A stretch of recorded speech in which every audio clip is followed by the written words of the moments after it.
Jeff, why do you insist on doing this dumb internet shit on TV?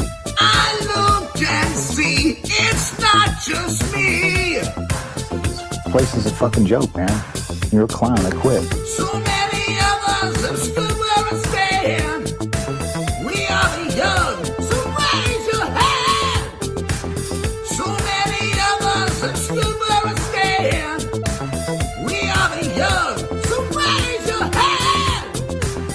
They call us problem child. We spend our lives on trial. We walk an endless mile. We are the youth gone wild. We stand and we won't fall. We're one and one for all. The writing's on the wall. We are the youth gone wild. No. It doesn't make logical sense, but it makes. Well, yes, of course. But it makes wrestling booking sense. Of course, this makes no sense. Of course, okay, it makes no sense. However, in pro wrestling booking, which often makes no sense, you would do that. It's about making money. It's not about anything else. Wrestling's always been about making money first and foremost. That's it. I look and see, it's not just me. Last weekend was the greatest weekend in AEW history. This is the greatest week. I look and see, it's not just me. Security, my safety, my life was in danger at a wrestling show. So many others have stood where I stand. We are the young, so raise your hand. So many others have stood where I stand. We are the young, so raise your hand.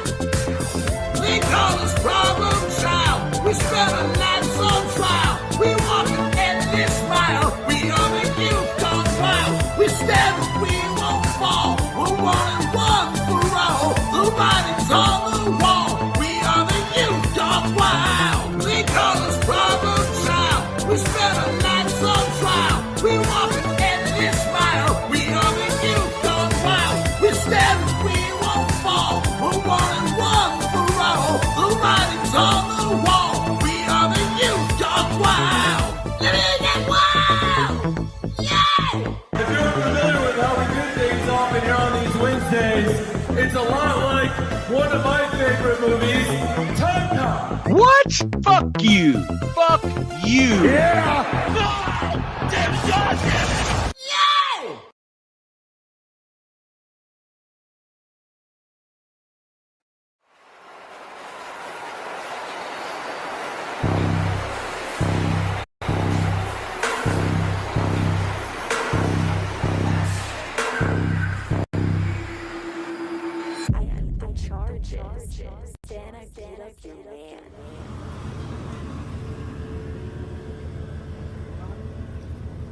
Excuse me. Is your name Rose? No. Oh my God, it is you. This is such a small world. Me and my friends, we go out every weekend and we still talk about you. That weekend in Cabo, where you gave my friend that experience of our lives. See, right now. Well, listen, I'll just be a second. Look, hold on. This is ridiculous, right? Me and my buddies, we talk about you almost every single weekend. I mean, I can't. I'm like taking a back. You're not gonna believe this. Oh my God. I beat the charges, then I beat up your man. I bopped him like a cop and knocked him out with my hands. I beat the charges, then I beat up your man.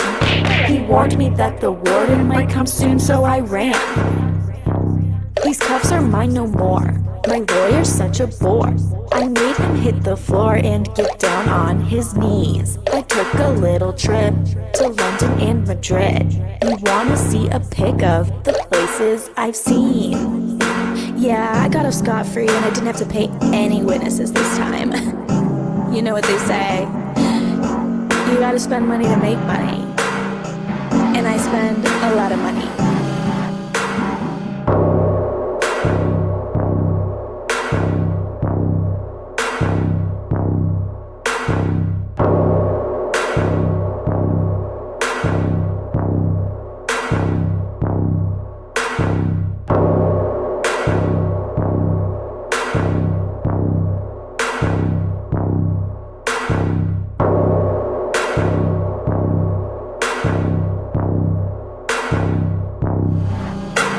the charges.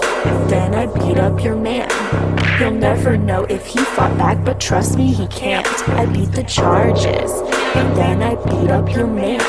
I kicked him to the curb. It felt so good to throw hands. I beat the charges. Then I beat up your man. I made it quick so I could dip. Went home with his friend. I beat the charges. Then I beat up your man. I shanked him in the back with my hot lady wood man. I think I'm switching sides. These girls are really nice. They tell me better lies and their houses are clean. Cause girls are better hangs. I like their little bangs. I like the way they hold me and call me a queen. Ugh, there's one guy who's still on my mind though. He's like all over me. It's so pathetic. Get some self-respect, dude. Don't make me go back to prison. I beat the charges. Then I beat up your man. I bopped him like a cop and knocked him out with my hands. I beat the charges. Then I beat up your man. I beat him once before and then I beat him again. I beat the charges.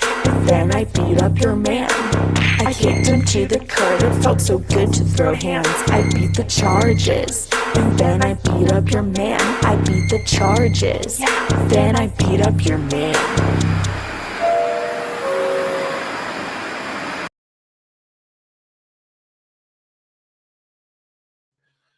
Ooh, what's happening, everyone? What's happening, everybody? Welcome to another eclectic edition of PWT Live Show. We botched the entrance, but we're off to a slow start, but a good start. I promise you, this is a jam-packed show. I am your host, Phil Marks, and we're getting into things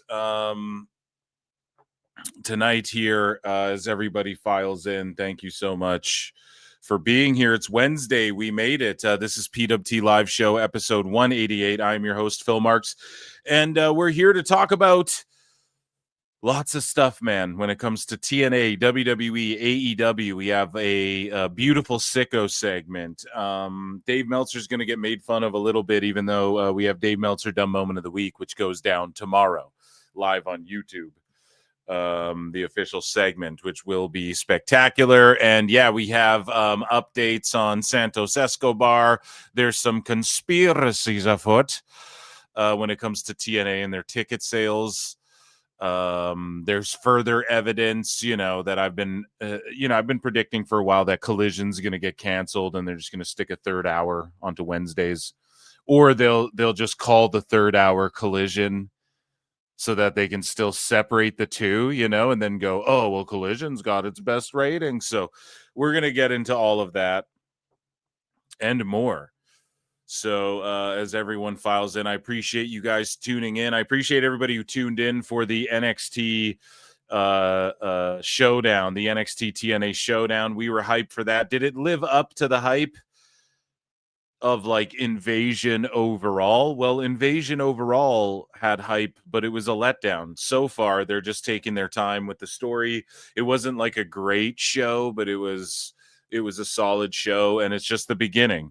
They did a taping. I don't want to know any spoilers, but they did like an NXT taping, and they're doing TNA's live from Full Sail and shit like that. So it's quite interesting, man. The wrestling landscape, it's shifting drastically in many ways. And yeah, we're here to cover it all and talk about it. Thank you, everybody who tuned in to that show last night. But that wasn't the Wednesday live show. That was just like a hangout, run-in. We were just chilling, doing the damn thing. We love the Invasion here at PWT.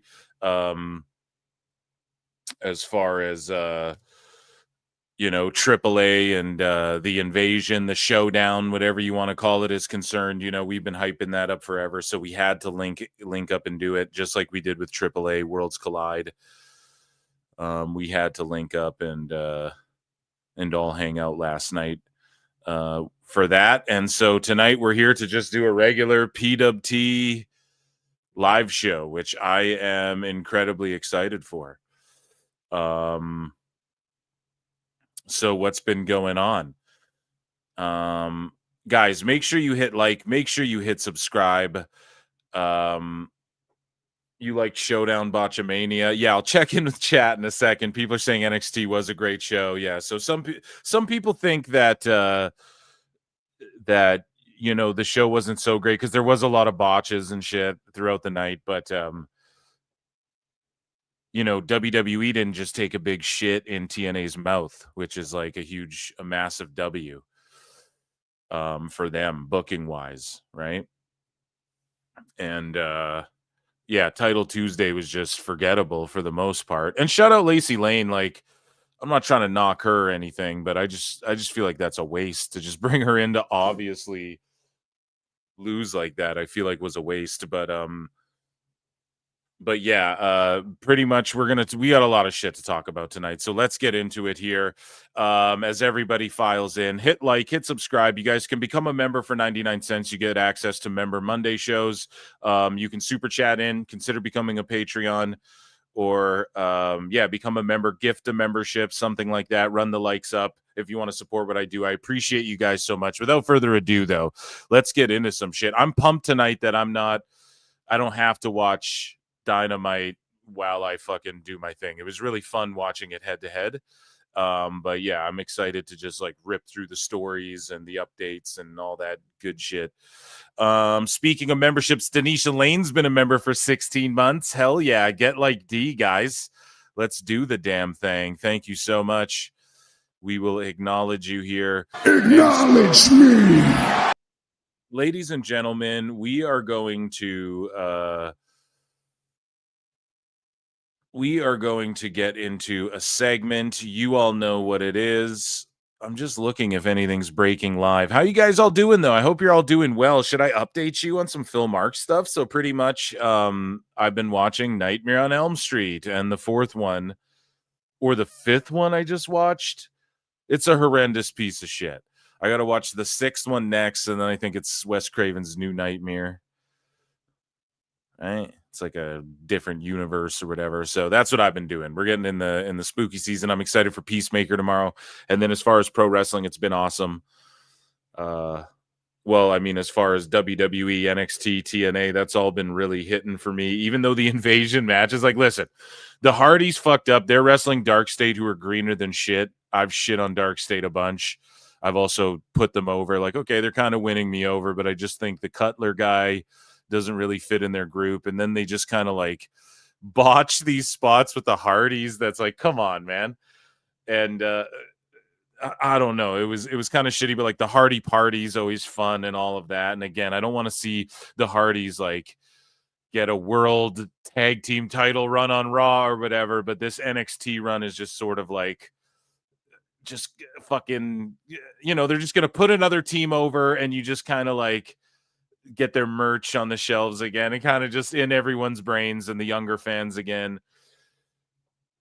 And you get everyone excited for their Hall of Fame induction. That's what you do. They don't even need a big send-off match at Mania or anything. That's what's happening in TNA. That's Bound for Glory if you want to see all that. But and then the first half wasn't that good. And then Ethan Page and Ali just stole the show. Brilliant finish with the cord like wrapped around his leg.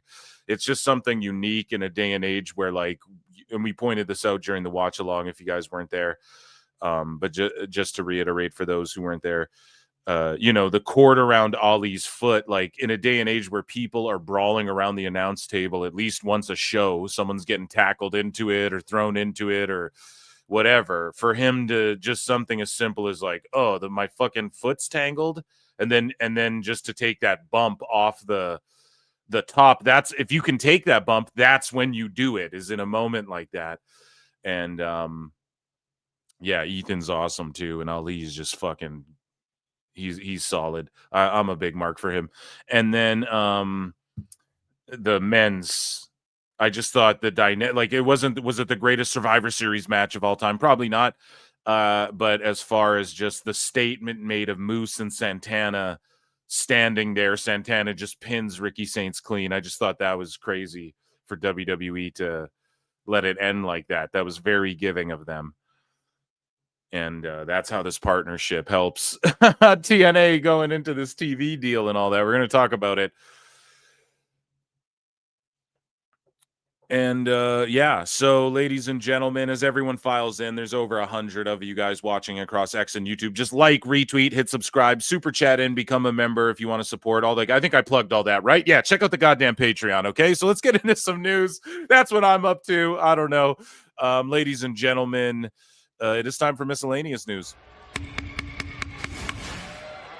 Ladies and gentlemen, I'm afraid I've got some bad news. So Priscilla Kelly is coming to MLW, and she is coming for Shotzi, which I'm sure a lot of fucking sickos and wackos out there have done in there. You sick sons of bitches. But no, jokes aside, Priscilla Kelly is coming to MLW. And again, man, we're seeing Shotzi and Priscilla Kelly just show up everywhere. Good for them. I think they're teaming in some promotions, rivaling in some promotions. And yeah, here's her little vignette here. MLW cool with, like, I don't know. I don't get sniped by them when I play some of their shit, you know? So shout out MLW. Yes, Don Gatto, that's right. Let's raise a glass to celebrate the comeback story of the year, the heartwarming redemption of Shotzi Blackheart. Yes, MLW really rolled out the red carpet for Shotzi, gave her the brightest spotlight, handpicked opponents from all around the world, even her very own show. But that's just what Shotzi does. She shows up and expects everyone to treat her like royalty. And doesn't care who she takes from in the process. She's a broad parasite. Everything that was given to her was meant for Priscilla Kelly. I was here when the foundation MLW was built on was poured. But I am not the Priscilla Kelly you knew. I am undeniably the most dangerous, the most vile, unnerving person in this business. I have been through hell and... I don't know. She's ripping up these promos. She never had an issue with that, though. She never had an issue with, like, is she good on the stick? Can she do good character work, etc., etc.? That's never the issue with her, you know? back, and I am coming home to burn the whole house down to ashes. And Shotzi will be my first act of arson. Hell yeah. So I implore you guys to check out the rest of that at Hell's Favorite PK, and that's Priscilla Kelly's Twitter, and start watching MLW, man. So Mick Foley, we'll circle back to that. That actually ties into sort of the main event of miscellaneous news here. So Brett Lauderdale, his beef with Gail Kim aside, we've talked about this a little bit. He's trying to go to every state and province and country and continent and everything he can with GCW. And he dropped a little graphic of a map here, unlocked.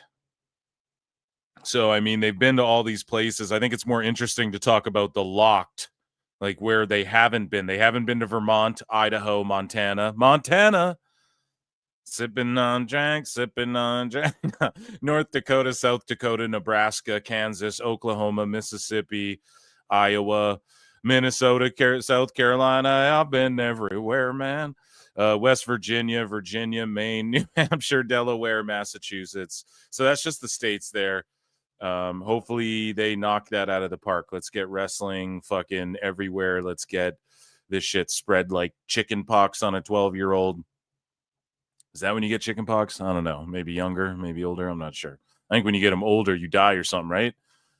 Anyways, Raja Jackson is set to be charged with 1 count of felony battery that caused serious bodily injury and 1 count of misdemeanor battery following his beatdown on pro wrestler. It's just his beatdown. It's just like a weird way to word it, you know? Like, it was bully beatdown. It's like, dude, it was a vicious assault, you know? Like, fuck. Anyways, I guess technically it was a beatdown on pro wrestler Sicko Stu. Man, I'm glad Sicko Stu like kicked out and he's all good and everything's figured out in that regard. Hopefully he's all good, you know. We don't know. He could have like brain trauma that's everlasting, but and then I'm glad Raja's getting charged with shit. Is he going to go to jail? I don't know. Do we want to see him locked up forever? But like, I don't know if it's that, but it's also because it seemed like because it's like felony battery that caused serious bodily injury. It's like you're saying everything but tried to kill the guy in Minecraft, right? So yeah, I don't know if that's an attempted the word. We're on fucking YouTube, guys. We're switching over to kick. No, I don't know if it's such an offense that it's like lock him up forever, but at least he's being charged. I don't want to see him just get slapped on the wrist, though. Speaking of slaps on the wrist, WWE writers allegedly lived in fear of Vince McMahon's wrath. My wrath. And not the wrestler. So, Jimmy Jacobs had this to say. He was on Bobo's World. And Vince, so this is what Jimmy Jacobs said. Let me see here. Yeah, Jacobs shared eye-opening details about Vince. He said, Vince read every single word that was in the scripts. He wanted every single word written down that the performers were going to say, and there's reasons for that. I'm not faulting him for that. If you wanted something changed, it was a difficult process because Vince has to okay it, but Vince is a busy guy. So if Vince has already approved a promo and I'm talking with the talent and a talent wants to change something, it's difficult to get Vince to get him to allow, that's how it's written, that change to happen. Undertaker, I worked with him once and Vince said to me literally, let Undertaker do whatever he wants, pal. It was the only time I'd ever heard Vince say that.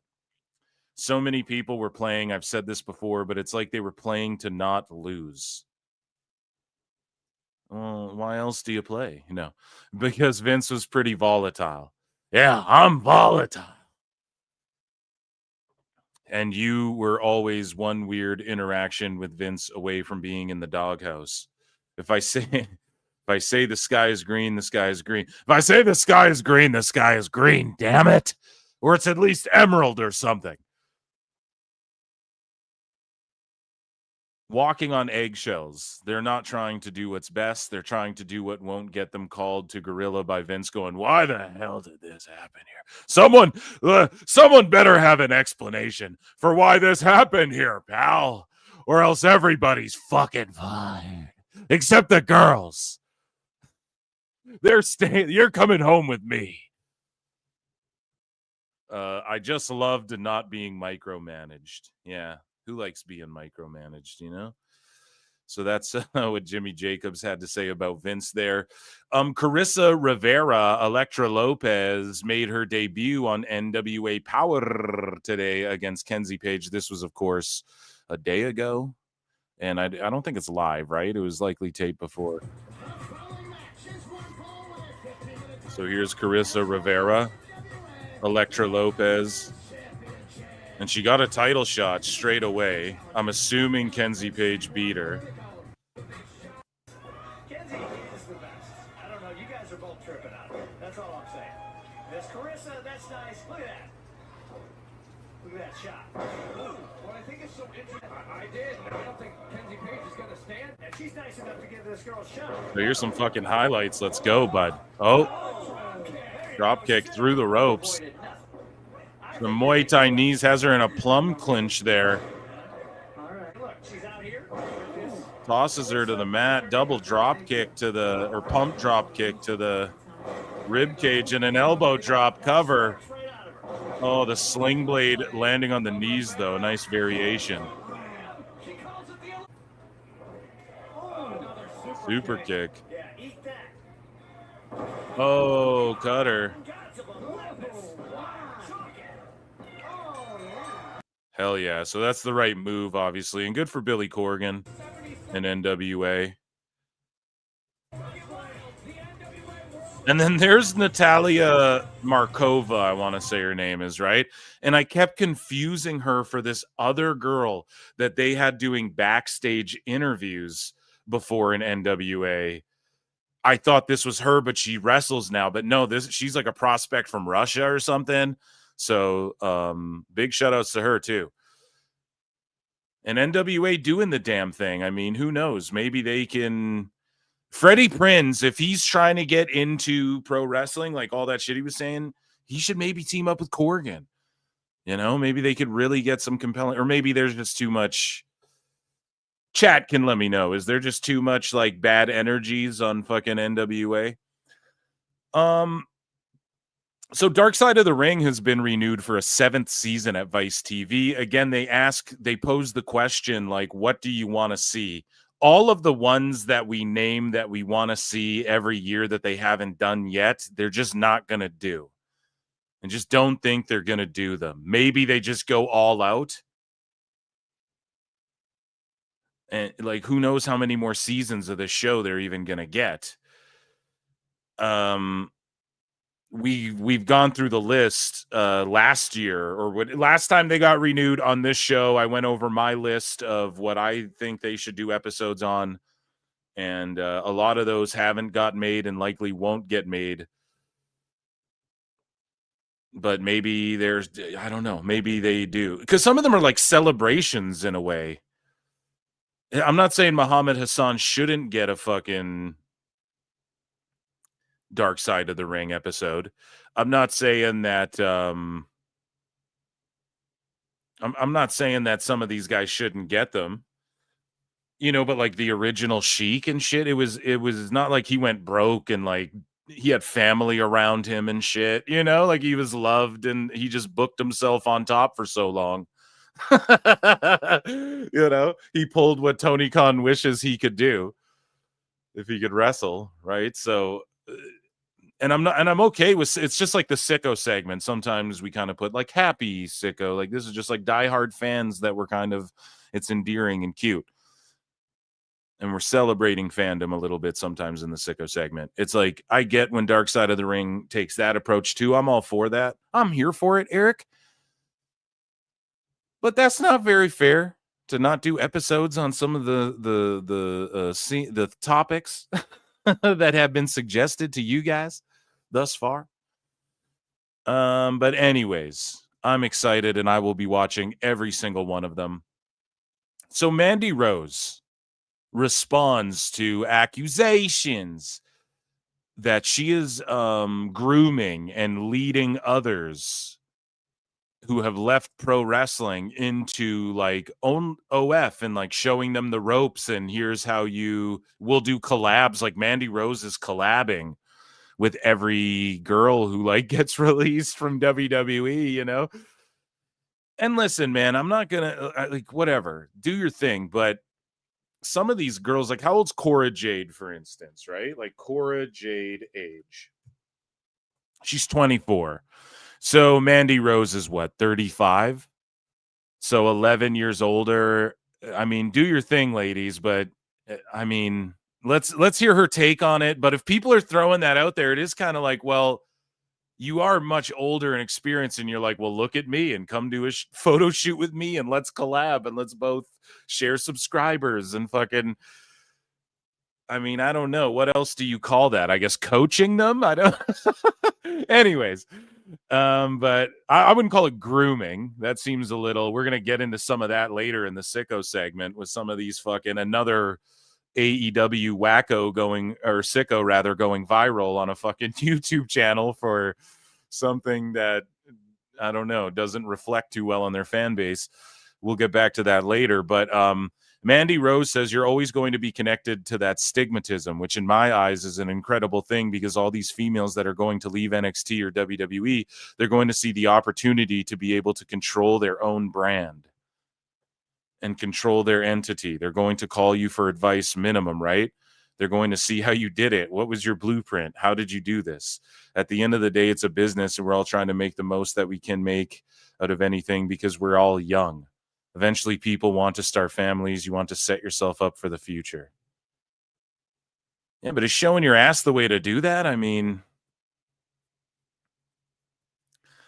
they say fast money comes with slow problems, folks. And all I'm saying is, if a guy now, okay, maybe it is different. And because here's the thing, there's double standards because things are different and shit in the right things. Men and women are different, things like this, right? This is why there's double standards for certain things. But if a 35-year-old dude was like, teaching a bunch of 24-year-old girls and girls in their early 20s and shit, hey, leave wrestling and fucking you can do this and this, people would be outraged about it, you know? Not to play like the sexism card or whatever, but people would be outraged if it was a dude doing that, you know, coaching them to fucking how to do, you know, set up their OF and shit. But whatever, man. I'm just, it's not for me to even talk about. That's women. You guys go do your thing. Start your OFs, do your fucking thing. So Scarlett says if she and Killer Cross ever go to AEW, that would be their home forever. And Scarlett had quite a bit to say. Okay. Speaking of double standards and whatnot, but she told Giga Chad Van Vliet that if we ever go to AEW, that's going to be where we end up. We are going to be flying the AEW flag. That is going to be our home forever. Whatever our next company is, that's it. We will fight for that company till the end. So basically, they're saying whatever next big contract to whatever company we sign to, that will be the last one likely of our careers.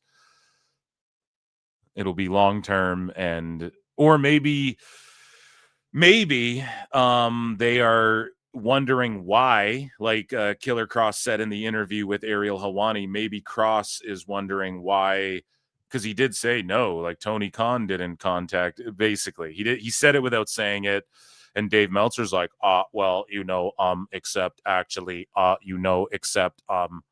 Tony doesn't know whether to reach out or not, Brian. So maybe they are saying this because they might have, speaking of stigmatisms, like, hey, these are ex-WWE guys who are just they didn't want to leave WWE and they're just going to mark you in for money until they can go back to WWE, like a Rusev or a Malachi Black was accused of doing, right?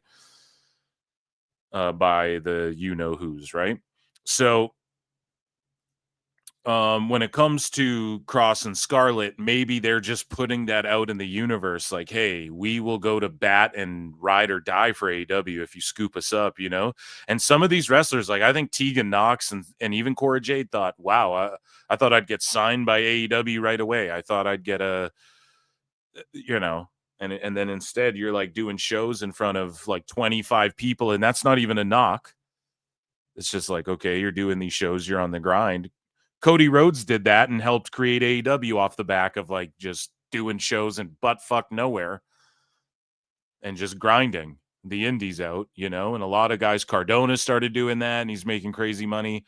But Cora and Tegan and shit are looking at that like, well, I just started fucking OF. What am I doing? I mean, what am I doing?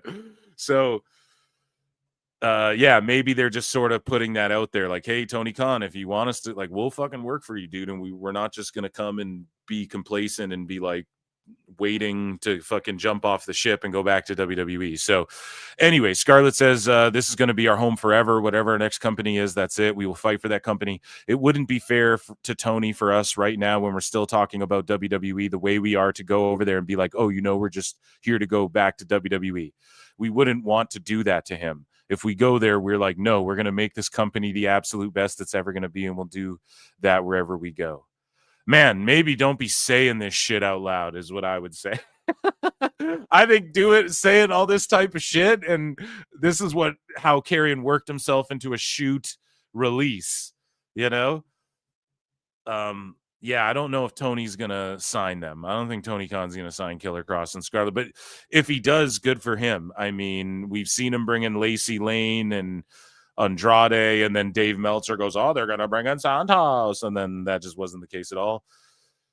But Scarlett had this to say. Or did I is that in another segment? Jesus Christ. Okay. I just must not have bookmarked it, or I must have fucked up. But she basically accused WWE sort of pulling like a misogyny card in the negotiations with Karrion and Scarlett. And we've gone over this a while back, right? From the Ariel Helwani interview. It was, and Scarlett did say something, I think, in another interview or on another outlet. She was like, yeah, they kind of waited they weren't going to offer me shit until Karrion said, I'm on board. And he signed something. And then on Giga Chad Van Vliet, I think she spun it as sort of like it was a misogynistic play, like, oh, your wife is your wife, whatever. But that's the thing, man. That's the act. Like, without Scarlett Bordeaux, Killer Cross is still Killer Cross. The money's in him. They're not just going to sign you and then have you do what? Like, you're just valeting him, and they're not even using him. So they need to make sure they don't want to get into a messed up situation where they sign Scarlett and then and if the role was reversed, like if Carrion was just the valet for like Scarlett, who was this wrestler, everyone's like, she's a badass, so we all want to see her.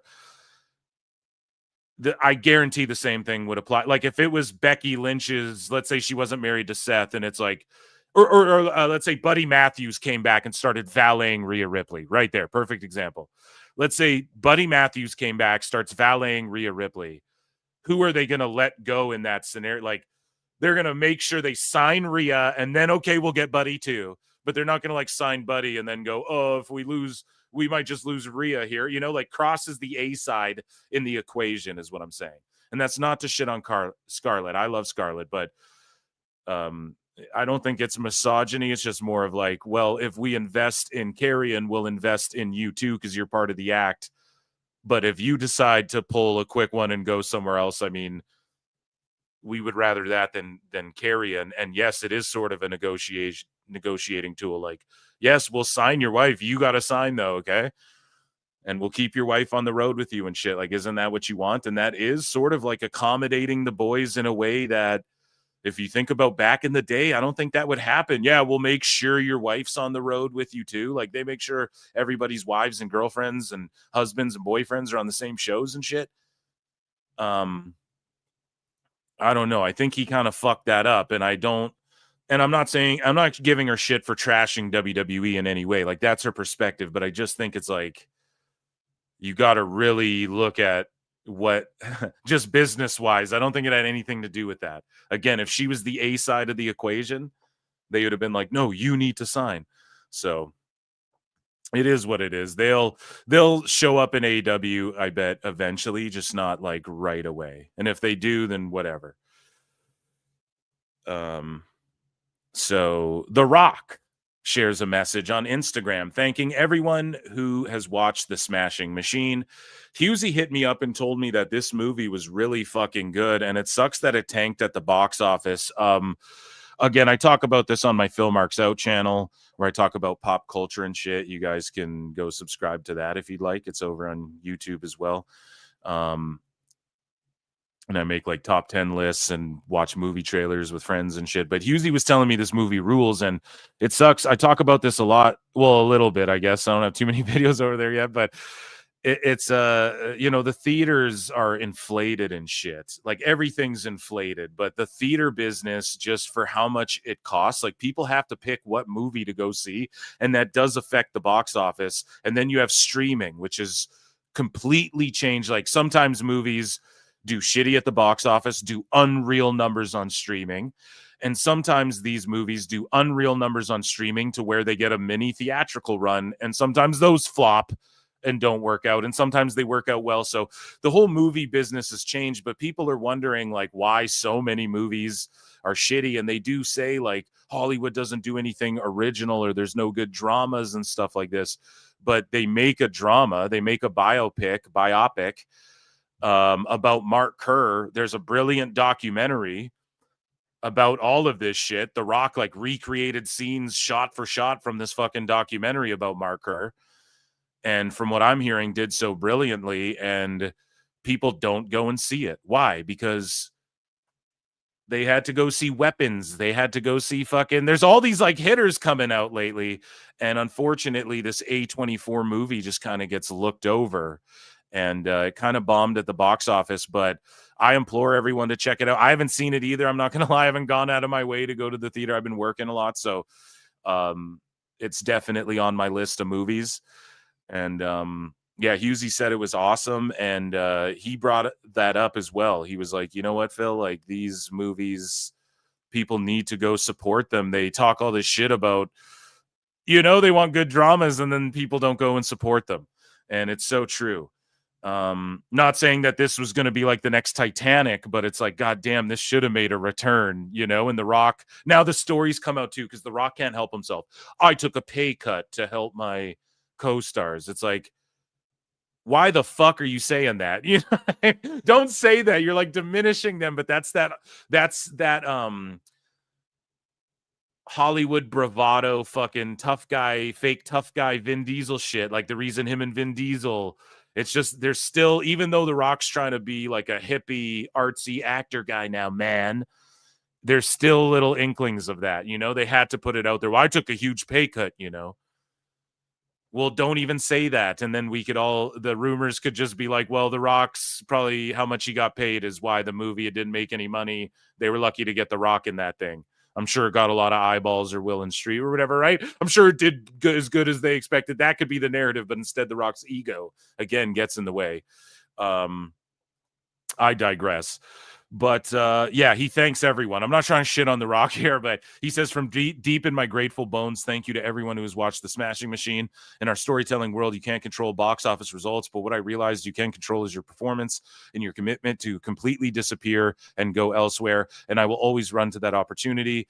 It was my honor to transform in this role for my director, Benny Safdie. Thank you, brother, for believing in me. Truth is, the film has changed my life with deep gratitude, respect, and radical empathy, DJ. And yeah, they're saying like Rock, Dwayne Johnson, and Timothy Chalamet are in the front runners for the awards. And if you guys know anything about that, it's really all about campaigning and like what narrative is Hollywood's trying to create at that time, you know? So I don't know. The Rock could campaign and get it. I mean, he has the connects, and it would be good for pro wrestling. Let's be honest. Right? Nikki Bella's got Emmys and shit. Okay. We need some Oscars and shit.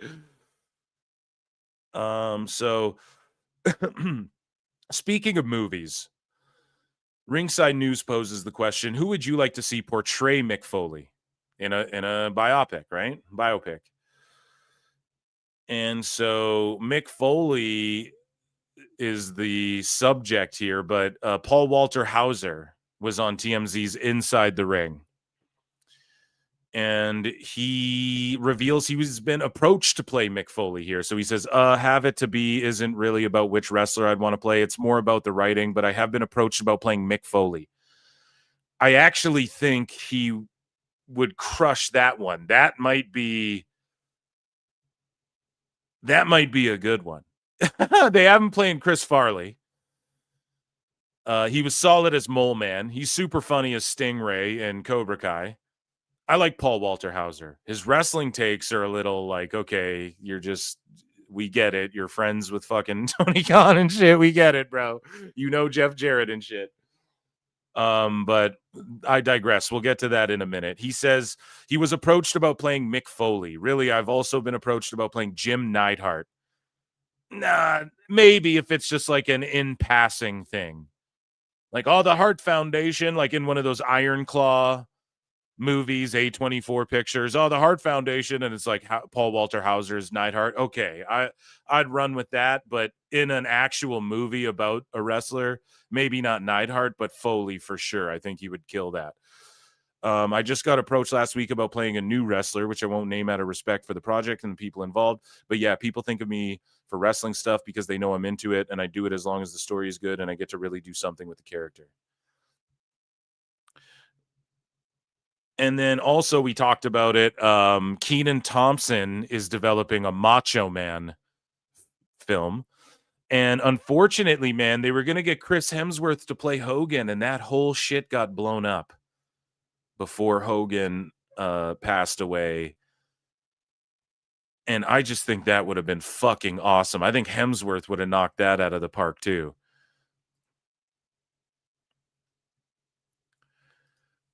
Another one is Channing Tatum should play GSP. I just noticed that today. But I digress here. Paul Walter Hauser took a shit on WWE a little bit here. And he calls WWE's ticket pricing greedy and ugly.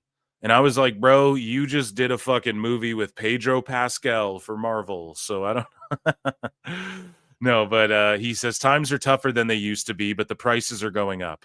There's no real humanity from a corporate perspective. See, here's my problem, dude, is you get guys like Mark Ruffalo and shit and Paul Walter Hauser who talk all this shit about like, man, listen, they print fucking Mark Ruffalo's face on Hulk dolls in China in fucking sweatshops and dump the textiles in the fucking oceans and shit. You know what I mean? Like, bro, go protest that shit. You know, why don't you talk about that? It's always like, we need to do more for people. It's the same shit with Paul Walter Hauser. Like, man, times are tough, even though I fucking was just Mole Man in Marvel. You know, and they're fucking making toys with my fucking the theater business and everything's inflated, and they fucking are selling $80 popcorn Galactus head popcorn buckets for this fucking movie I'm in. Like, come on, guy. Come on, dude. Greedy and ugly. You're in Hollywood, bro. I don't know if you're the type of guy we want to hear this shit from. But anyways, he says everyone is allowed an opinion, right? But he goes, to me, that's like Mr. Potter and It's a Wonderful Life. You're getting greedy, ugly. You're being ugly by doing that. You mean like Pedro Pascal being Reed Richards? Being in every movie ever and people going, oh, fuck. No, Pedro is pretty good. I did like his version of Reed Richards a lot. I actually really did. Pedro is, people are like, Pedro fatigue. I'm one of those guys. I'm like, holy fuck, he's in this too. You know, he's just popping up everywhere. But I think he did a good job in FF. I'm not going to lie. But either way, though, yeah, I mean, you're talking about, oh, you're being greedy and ugly. You're saying that to TMZ, bro. The scummiest fucking scum of the Hollywood fucking. They're the dirt sheets of Hollywood. You what? Moving along, though, PWH says he wants a multi-promotion mega show to counter WWE Saudi WrestleMania. And again, it's like, dude, on one hand, you're saying, dude, it's just greedy, corporate, whatever. They're doing this super show in Saudi Arabia for a whole bunch of money. Man, we should do a multi-promotion super mega King Kamehameha show for a bunch and charge, you know, how much are you going to charge for tickets? Because you got to pay for everybody's fucking appearance fees and hotel and all this stuff. You know what I mean? Like, come on, man. It's the same thing. Oh, so you want to create like a super mega event where everyone's charged a premium and you get all the boys there and they can fucking wrestle, and a bunch of promotions should team up and say, fuck WWE and their super mega conglomerate event. Let's make a super ultra mega conglomerate event. And then what? Just charge like $10 for the tickets for everything and lose your ass on it? Who's going to do that? That's the problem, man. This is like that Hollywood shit. People fucking go to Hollywood and get weird, bro. I'm telling you.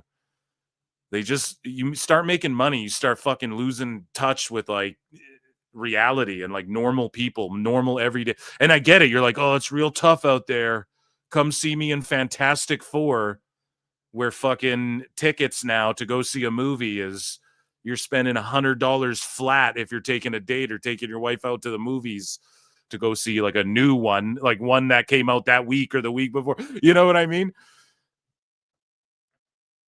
And we're upselling fucking tickets and everything, 4DX and all this shit. Like, I don't know if you're the guy to be preaching this to us, but either way, that was Paul Walter Hauser, and Thank you, fuck you, bye, boom. That was miscellaneous news. Ladies and gentlemen, I'm afraid I've got some bad news. Okay, how's everybody doing? We got 200 watching across X and YouTube. So make sure you guys hit that like, subscribe, consider super chatting in if you support, become a member. You can gift a membership. You can join Patreon too, patreon.com/prowrestletimes. Appreciate you guys. We got more news, man. We're rocking and rolling tonight. Don't forget Dave Meltzer, Dumb Moment of the Week, live tomorrow on YouTube. Every Thursday, 8 p.m. Eastern, 5 p.m. Pacific, and wherever podcasts are, like Spotify and all that good shit. It's my newest show. So make sure you guys tune into that as well. Okay, what do we have on the docket next here? Yes, we will do some we will float over here and do some TNA news. That's for sure. And so, did anybody get any spoilers from NXT? I don't want to see any of the spoilers. To prove The Miz can outdraw all of the indies combined, TMZ never cared about wrestling. Yeah, everyone cares about wrestling now. Everybody. Put your money where your mouth is. Show me the money. Let's go, Hauser. TMJ greater than TMZ. TMZ or fake wrestling. Well, I don't want to say that, right? Like Mojo Rawley's been working there for a while. I think I don't know if he's been pushing for this for a while, but it seems like it's been 1 week since you looked at me. No, it's been in the works, I would say, for a bit. And the host they got, I mean, he's a fan. The two guys they have sitting there, like, they like wrestling and shit. But yeah, they found the sleaziest, like the Joe Schmo of fucking, and not even a shit on Joe Schmo, like not saying anything against him personally, but it's like they got this goofball who's just, but it's like the sleaziest type of fucking TMZ reporter who's going to talk about wrestling. I'm kind of here for it, though. I'm not going to lie. I'm here for it, Eric. I'm okay with it, you know? Chickadee China, the Chinese chicken. Ladies and gentlemen, Banjo's in the chat for some good old TNA news. So Cedric Alexander's TNA contract is up next week, and that's courtesy of Fightful. So there you have it. Some people are shocked by this. Guys, they will sign 1 month deals, 3 month deals, 60-day, 90-day, 1 year. They're starting to do more long-term stuff, but yeah, I mean, how long has he been there? 2-3 months? They could have did like a 90-day deal. I could see AEW. They were talking about Hurt Syndicate might add some members and shit. I could see it happening. I know that they're like, oh, the big swole stuff, and maybe, but also Cedric is a profesh.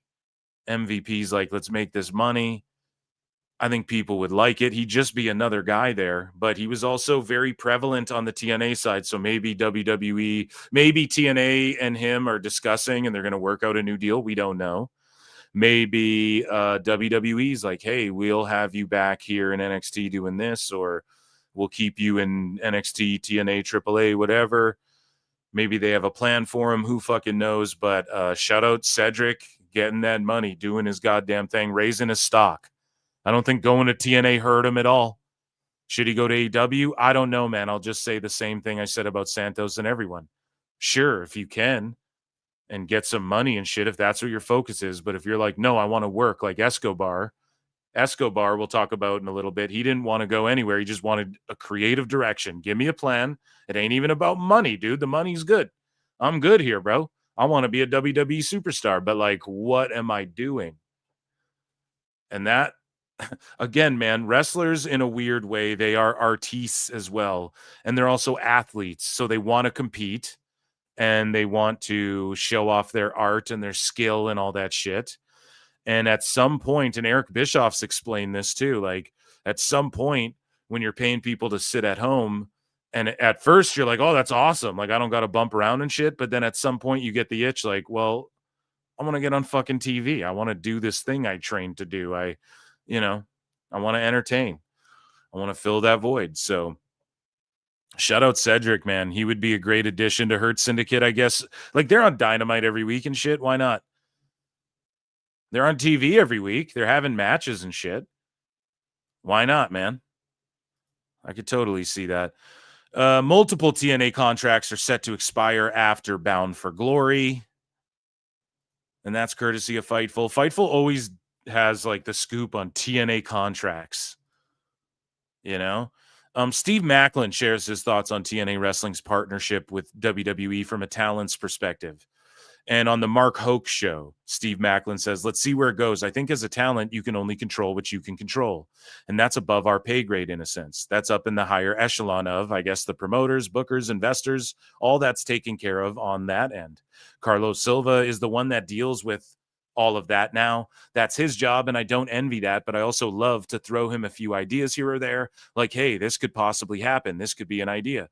That's then on us as talent to pitch ideas that could possibly work to make the company money, get more eyes on both, and that's also what the relationship is doing too. It's bringing more eyes to the TNA product with the rebrand.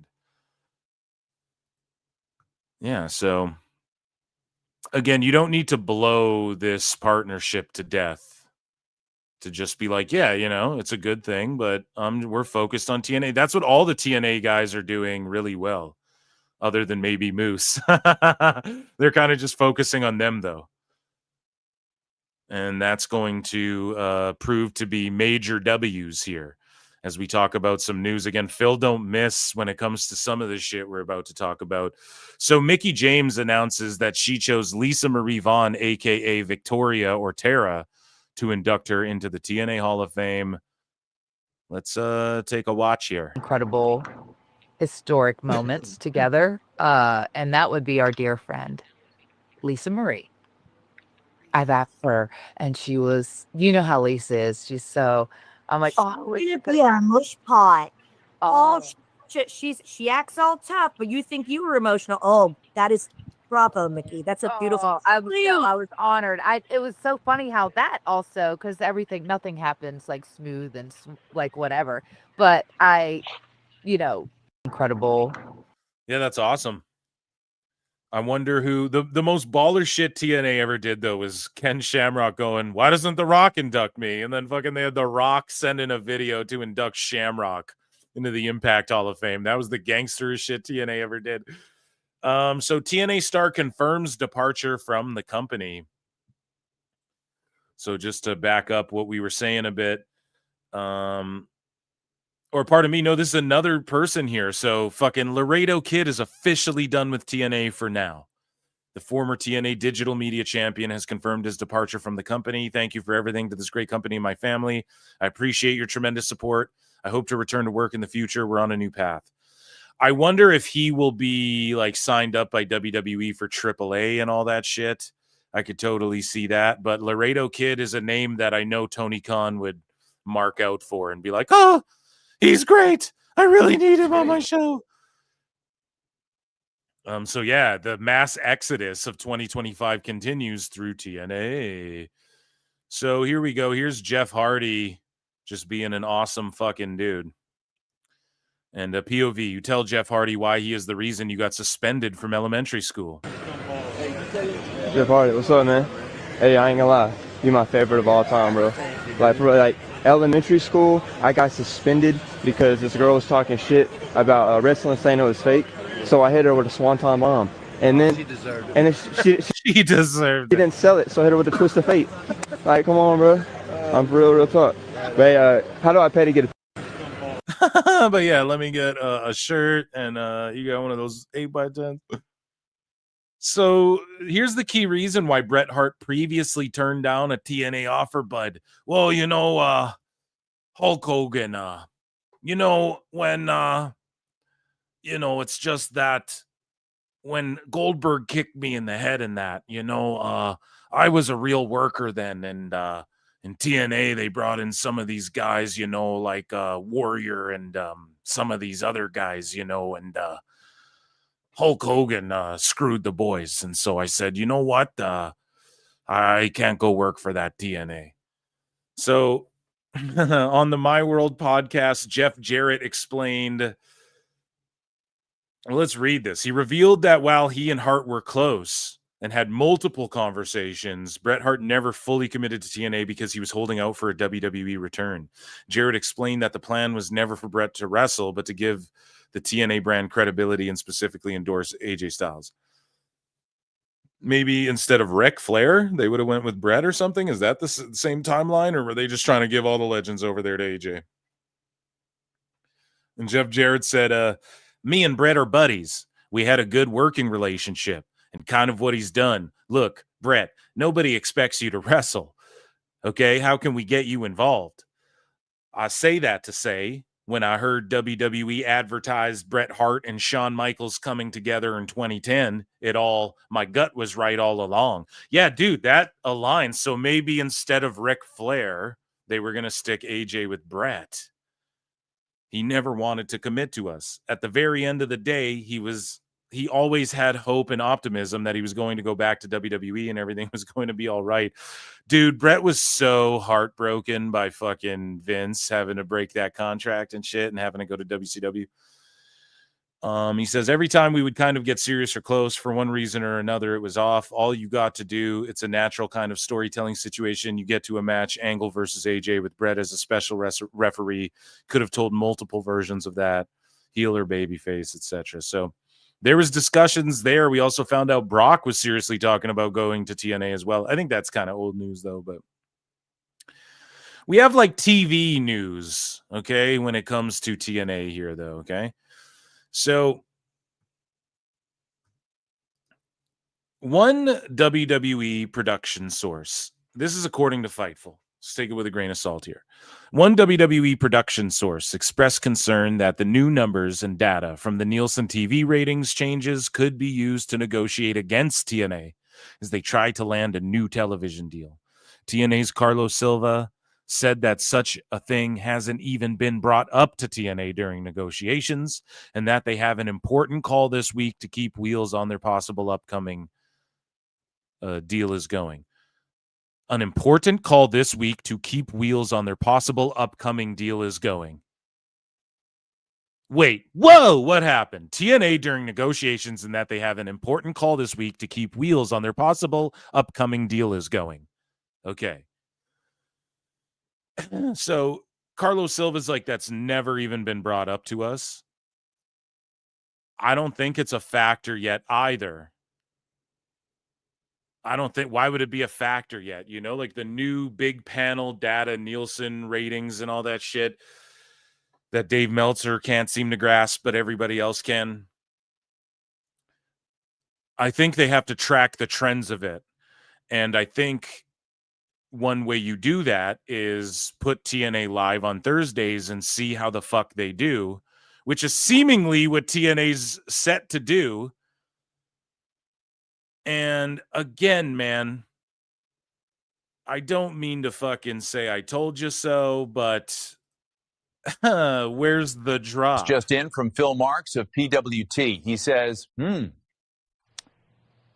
I told you so. So Mike Gilbert tweeted out, Carlos Silva, feel free to DM me where Impact will be emanating from next week. Thanks. And then this guy at Wrestling Covers Draven says, saw that they have the schedule up on TNA Plus, starting to think they may go live from the PC all month. Really hoping these are not best of specials or none of that. And then It's Wrestle World tweeted this out and said, while not officially confirmed, so again, this might be wrong. They might last minute say, no, we're doing shows from here. We're taping them all this or whatever the fuck. While not officially confirmed, most within TNA and NXT are fully expecting TNA Impact to air live on Access TV from the Performance Center from Thursday, October 16 through Thursday, November 6th. So that's how many shows? That would be like 4 shows. 5 shows, I think. Here, yeah, upcoming live events. Or no, it would just be these 4. We don't know where they're emanating from, and I guess we don't know where they're being taped or whatever. And the expectation is, I guess, they're going to go live on Access 4 weeks in a row. Now, why might they be doing that? Well, because maybe they want to test out the new ratings or whatever. I don't fucking know about all that, but I will say this. There's the discussion on the table, and Lance Storm's even talked about it, for fuck's sakes, how it would affect his job. So this isn't like breaking any news here. There's discussions on the table of like, hey, this TV deal, they might want us to go live all the time instead of just like once a month or once quarterly or whatever the fuck they were doing. This is the test right here. Okay, do we go live 4 weeks? Like maybe they end up taping, maybe they're live 1 week and then they tape a bunch of shows too. I don't fucking know. But if this is true, what these rumors and innuendos are floating around the IWC, then, I mean, their TV deal, he's like, we're on a phone call. Carlos Silva's saying shit like, we're on a phone call and we're ready to fucking announce the TV deal pretty much, like coming up soon into the, like 26, you guys will know for sure. he gave a 90-day window, which sort of lands around BFG coming up this weekend. So maybe he's extending that to the end of the year by saying like, hey, by 26 you'll know. But we're around that 90-day window when Silva predicted, well, we'll have fucking something maybe to announce. I'd give it 60 to 90 days or whatever the fuck he said in that other interview we covered on an episode like, what, a month or 2 months ago, whatever the fuck, a few weeks ago. All I'm saying is this, man, if they go live a month straight, 4 weeks in a row, then that's just to test, like, are we able to do that? What are the logistics? What kind of numbers are we doing on access? All of these sorts of things. So I'm curious to see what happens with TNA and this new TV deal, man. I'm fucking excited. And yeah, NXT's definitely giving it a boost. And dude, it has to be treated like a number 2 or like 2A, 2B on Tubi, Evolve on Tubi tonight. No. It has to be treated like a 2A, 2B when it comes to AEW and TNA at this point. If their pay-per-views are going to draw more the same week, if their fucking TV numbers are hitting like 300,000 and shit, like, you know, I'm not saying like Switchblade is saying this, but if his estimations, we've gone over them before as well. Every channel they've been on, they've done like 3x the network's average show or whatever the fuck. Okay, I'll bring those numbers up again when the TV deal lands so we can kind of do predictions on what the fuck their numbers could possibly be. But if they're beating Collision's numbers and doing close to Dynamite, which is doing like 400,000 and shit now, I mean, hey, they're a real player back in this fucking game. And it's quite impressive, man. I never thought we'd see the day where we're talking about TNA like this. It's kind of like ROH. You never thought you'd see it. My motto is like, dude, if 1 million people were going to watch ROH, they'd already be watching it. You know, before Tony ever bought it. Same with TNA. It's like, dude, if people were going to start watching TNA, they'd watch it. Well, they're fucking watching it again, man. So, and this guy says, I really hope these aren't best of specials or nothing. Me too. I hope it's the live shows 4 in a row. Prove you can do them. And that's the thing too. I don't need to see TNA live every week. If they got a tape shows, cool. But if they're able to go live, damn, that gives them a leg up on if Collision ends up on any of those nights. Collision ends up getting stuck on Thursdays like it has sometimes, but they've been avoiding lately. I feel like more and more, right? And I think it's because of this. But if they go live, then whenever like a taped Collision or a live Collision has to emanate on a Thursday or whatever, air on a Thursday or whatever the fuck, dude, that's going to be so interesting. I can't wait for that if that does happen. And that, ladies and gentlemen, was TNA News. Oh, yeah.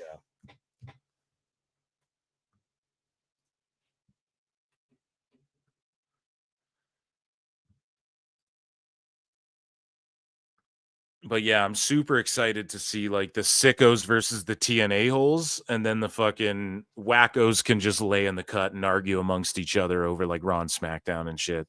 That's the way it should be. And then Fed will be, the WWF will always be in the conversation though, because NXT is technically WWE, but it's like an offshoot brand enough. Like they've branded it themselves in a way to where you can separate it. And I just can't wait for the weekly ratings discourse. TNA, or pardon me, NXT Tuesday, Dynamite Wednesday, TNA Thursday. And I just can't wait to stack those 3 because we'll be comparing TNA's ratings to NXT's as well. And that's only going to heat shit up. And maybe WWE gets pissed when TNA starts getting close and they go, fuck you guys. Screw you guys. I'm going him. Like, we don't want to work with you guys anymore. Or what if TNA goes, dude, we're doing NXT numbers. Like, we're talking in 3 years. And they go, we're doing NXT numbers on the same station or whatever on Thursdays. Let's fuck you guys, 60 days, it's done. We're not partnering anymore or something.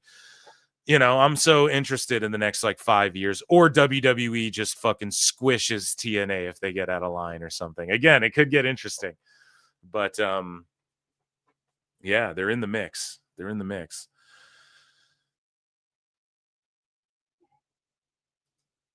TNA holes have had to endure for a long time as well.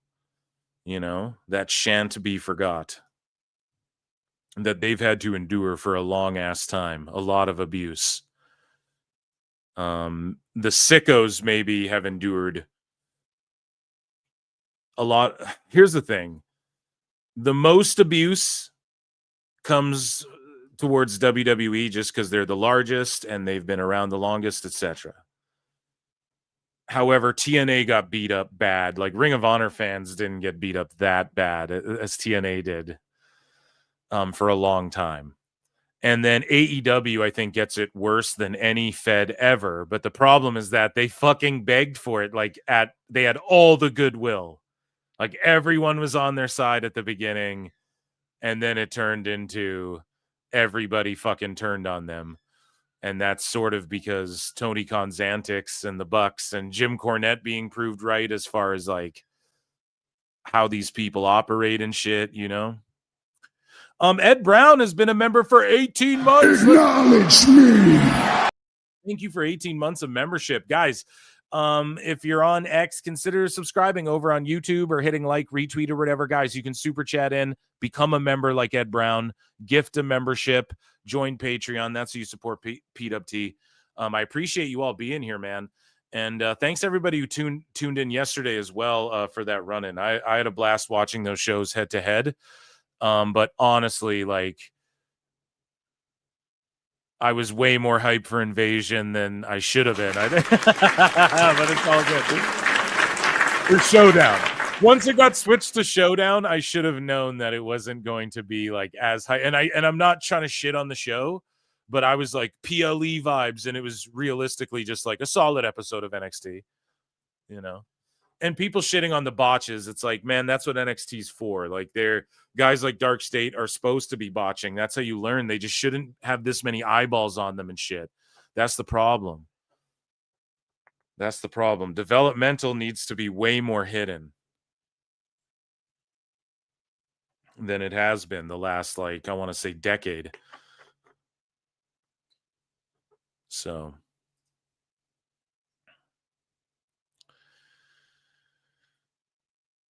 So, ladies and gentlemen, we have, you guys can see Hulkster there, dude.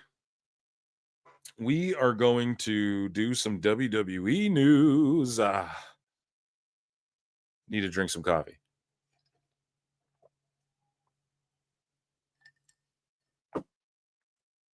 Guys, don't forget Dave Meltzer, Dumb Moment of the Week. Tomorrow airs every Thursday, 8 p.m. Eastern. That's my new podcast, episode 2. 8 p.m. Eastern, 5 p.m. Pacific time every Thursday, live on YouTube, and then wherever podcasts are. Dave Meltzer, Dumb Moment of the Week, official show. So, ladies and gentlemen, let's get into some WWE.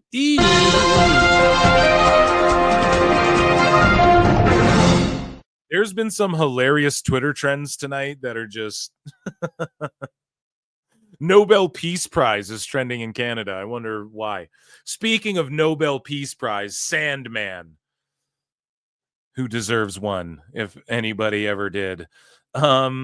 He explains why he wants no part of WWE's Legend contract. And now, just like when it comes to NBA or NHL or some of these other NFL and shit, we're starting to see Legends, and now that WWE never even used to offer shit like this, but now they're offering like nostalgia deals, Legends deals, whatever. IP deals, these sort of things. And now we're starting to see some Legends speak up. Like, for those of you in the know, it's like Charles Barkley isn't in the fucking 2K games because he's like, nah, they don't pay people enough for what these games make. They make billions of dollars. We deserve more than like a check for $5,000 or whatever. So we're starting to hear Ric Flair. And of course, when he talks about it, you're kind of like, okay, it's Flair. But guys like Sandman and other folks are starting to speak out. And even though Sandman's like, the headline here is he explains why he wants no part of WWE's Legends contract, but he is in the new game and shit. So he's been in like the last couple or few 2K games, so you got to think he signed one. No, that's why he's in the game. Because the way these Legends and nostalgia deals work too It's like they can put you in the fucking games once you sign one of those. And shout out Billy Gunn, by the way. Okay. A long time ago, I was like, that motherfucker's gonna go back to WWE. Then he showed up in Maple Leaf Pro. Then he showed up in AEW again for like one show, and then he's gone. He'll be back in WWE. Okay. All of DX boys deserve to be together, I say, in WWE, and I think it'll happen one way or another, one day or another. But Sandman, he got asked about the Legends deal, and he said, no, I don't. No, they asked. I was like, no Legends deal. Well, because nobody ever said a good thing about a Legends deal. I never heard one person say a thing about them signing a nostalgia agreement. It's like, bro, you're in the fucking game. Are you sure about that? I think he signed one and doesn't even know. And I'm not saying that to be a smartass. I really fucking think he doesn't know that he signed one of those shits. Moving along here, the new poster on Netflix for Raw. Pretty sweet, dude. Penta. Just making money. So Scarlett, so I talked about this earlier in miscellaneous news, but I bookmarked it here in WWE news. So I touched on it earlier. Scarlett calls out WWE for misogynistic treatment during contract negotiations with Cross. So I've broken this down. I broke this down before she even said this shit back when Cross did that Ariel Helwani interview. I gave my take on it, rather, maybe not broke it down, but she said that the contracts were separate. So after talking to the representative of talent relations about my contract, shout out Giga Chad Van Vliet, by the way. One last question before the 24-hour notice was given. Cross asked where I stood in all these contract negotiations. They said, we'll get to yours once we're done with his, which I took as them using me as leverage against him. No, man, it's just a matter of like, he's the A side. I've broken this down already. Cross is the A side. If it was Becky Lynch dating like not Rollins because he's over. Let's say like Rhea Ripley and Buddy Matthews was the example I used. Let's say Buddy Matthews comes back and they're just fucking Buddy Matthews is just valeting Rhea to the ring. That's the only time you see him. Rhea's the A side to that equation, you know, so they're going to let you go. They're going to let Buddy Matthews go. And they did before they let Rhea Ripley go. And they did. Right. So it's like, they're going to let you go, Scarlett. I'm sorry. Not that I don't love Scarlett. Not that she can't get over. Not that she's not a great talent and everything. And yes, it is somewhat a leveraging device, but you can't get mad at them. Nobody told you to work with your spouse and shit. You know what I'm saying? And WWE accommodates people.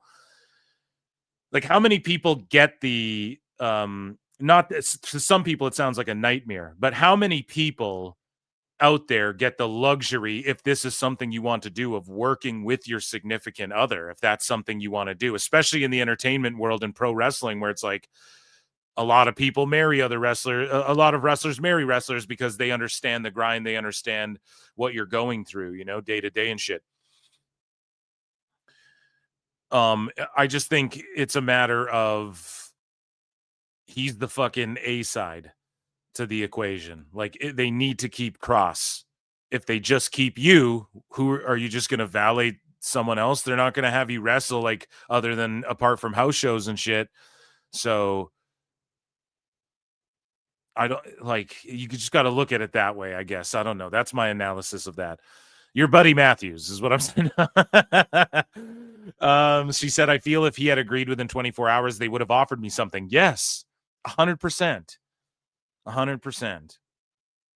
It's just like Matt and Jeff Hardy, unfortunately. There's a lot of years there where they're like, we want to keep Jeff. And Jeff's like, all right, well, my brother's deal's coming up. Well, you know, Jeff, pal. Okay, well, Matt, you know, okay, well, he's going to ECW, pal. You know, there's always been that in pro wrestling. It's like, you can't knock them for that if you're going to bat for like your spouse's job. Not everybody can just like go and be like, oh, my wife works with me and shit. You know, that's a privilege and shit. And they make sure everybody works on the same shows as their significant others and stuff. They're already so accommodating in that regard. you know? And I'd keep the same energy if someone accused AEW of this as well. I'd be like, well, man, they're just supposed to hire everybody, you know? Not that would be a nepotism thing. I'm just saying in AEW's circumstance, right? If they negotiated with Cross, but were like, yeah, we'll hire Scarlett if you sign. If Tony pulled some shit like that, I wouldn't even blame him, you know? Anyways. Well, whatever. We beat this to death tonight. Let's move along. How about that? So, in other news, speaking of Rhea Ripley, she did Terrifier collab t-shirts, man, which is super awesome. And they have the throwback WWE logo on there, and it's her and Terrifier, Art the Clown. And those are pretty sweet, I guess, in time for Hallows Eve. Mickie James, about to be a TNA Hall of Famer, says it was Triple H who suggested for her to be a coach for season 1 of LFG. So Undertaker just fucking tombstoned his idea to obliviacry. You know what I mean? Like, what happened, bro? He just comes in and is like, sit down, kid. Speaking of fucking wives working with their spouses, fucking Undertaker's like, tag me in, kid. So she says, you know, when I got asked because Hunter had suggested me and really wanted me to do the show, the coaches were Bubba, Taker, and obviously Booker T, all Hall of Famers. They've been around the business. Booker T has his own school. Booker has his own school. Taker pretty much schooled the locker room for decades that he did. I was like, where do I fit in here? Working with the talent down there and the future superstars. Because Mickey's not a WWE Hall of Famer yet, is she? So did they fucking snub her for McCool because of the Hall of Fame thing? The whole McCool thing, they can try and explain it away, but it's cringe. But yes, if I was an old millionaire guy who had heart problems and I just wanted to hang out with my wife all fucking day and at my work and shit, I would do the same thing. I'm not like blaming Undertaker for all that, but at the same time, as a fan, it's fucking ick, you know? Anyways, and especially when it hurts the quality of the fucking shows. It hurts the quality of the LFG show. It hurts the quality of the fucking podcast, right? So why do it? I digress. Mickey says, working with the talent down there and future superstars, they were amazing, and you see how hard they work. I love doing it, and obviously the kids who were in my group, I followed them. I had such a great team, and then Michelle McCool comes in and fucking wins the belt season 1. Speaking of winning belts, Gunther will reportedly be John Cena's final opponent, and this is according to the Wrestling Observer newsletter, Brian.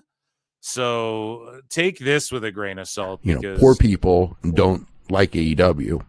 You really don't know. But WWE is reportedly planning a tournament with the winning prize being John Cena's final opponent.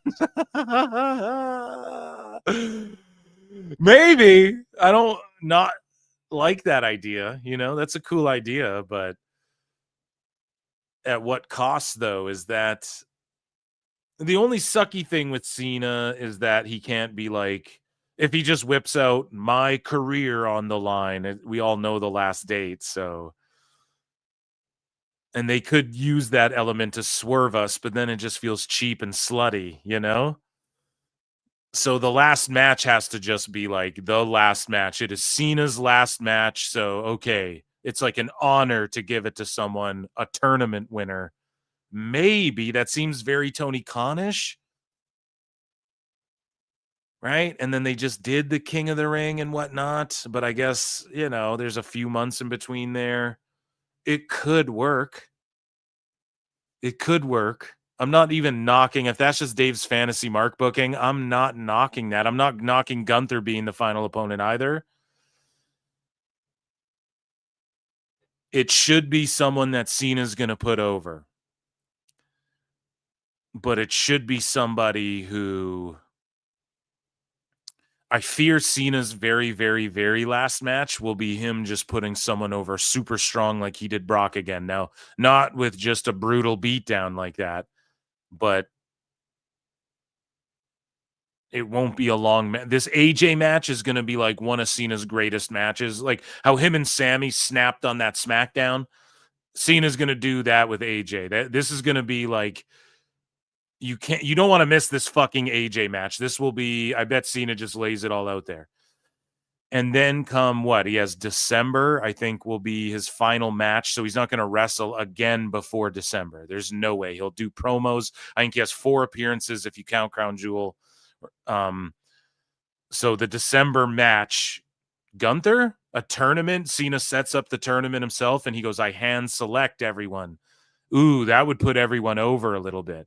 I hand select Gunther and all these guys, and we go, man, Cena's badass. He wants the best fucking guys today.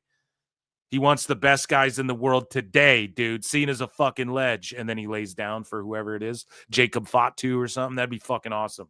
I'm down with all that. So if Dave's spitting, okay. But I just don't believe anything that comes out of this coward's mouth. Javon Evans reveals he wasn't going to be signed at his WWE tryout, but Shawn Michaels pushed for him. And he says, I feel like he was the person that really looked out for me because during my tryout, apparently I wasn't going to get signed, right? But Shawn saw something in me. I was too young. I was smaller at the time. Yeah, Javon's got size, bro. And he really he's working on his muscle and shit. You can see it. And I'm curious to see, like, when he gets a little older, like in his 30s and shit, is he going to be flying around like that? Or is he just going to be cooling it like Orton and just using Muay psychology and stuff? I think he's going to go down. Javon has the potential to go down as like one of the greats. I really believe that. And it's cool because we're seeing him so young, but you're seeing like how serious he takes this shit already and his mind for it already. I'm just so curious once he's like 35, is he still doing the I'm bouncy and flipping off the road? He ain't going to be doing that, man. He'll just be doing like psychology shit, and he's already at a level where it's like, whoa, imagine where he's going to be in like 10, 15 years, you know? Anyways, he says, Shawn was like, no, just trust me. Everybody trusted him, and now he's like one of my go-to people. You know what I mean? You got to thank Shawn for sure. Yeah, and then having a Shawn Michaels in your fucking corner coaching a kid like this, I mean, you couldn't ask for a better pairing. Moving along here. Monday Night Raw, November 17th, so over a month away in MSG. Already sold 12,000. I'm assuming 500 tickets by now. They're set up for 14,200.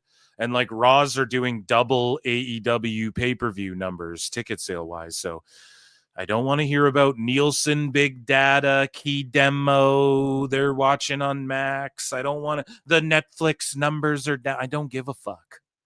Because the attendance, it's a touring live television show. Streaming is king. Streaming is king. Let me repeat that. Streaming is king.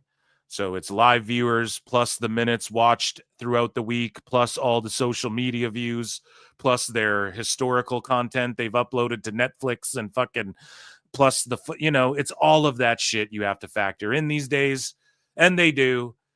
And the ticket sales, man, that's what matters. You're a live touring show. A live touring show that tours a live show in front of a live audience.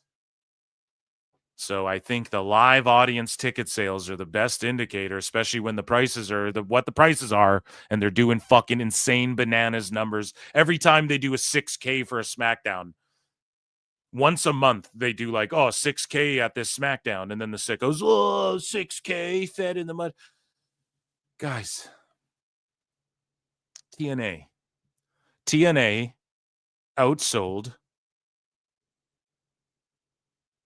AEW's upcoming pay-per-view the same week. Not to mention, it just came out, according to WrestleNomics and Thirsty Thurston,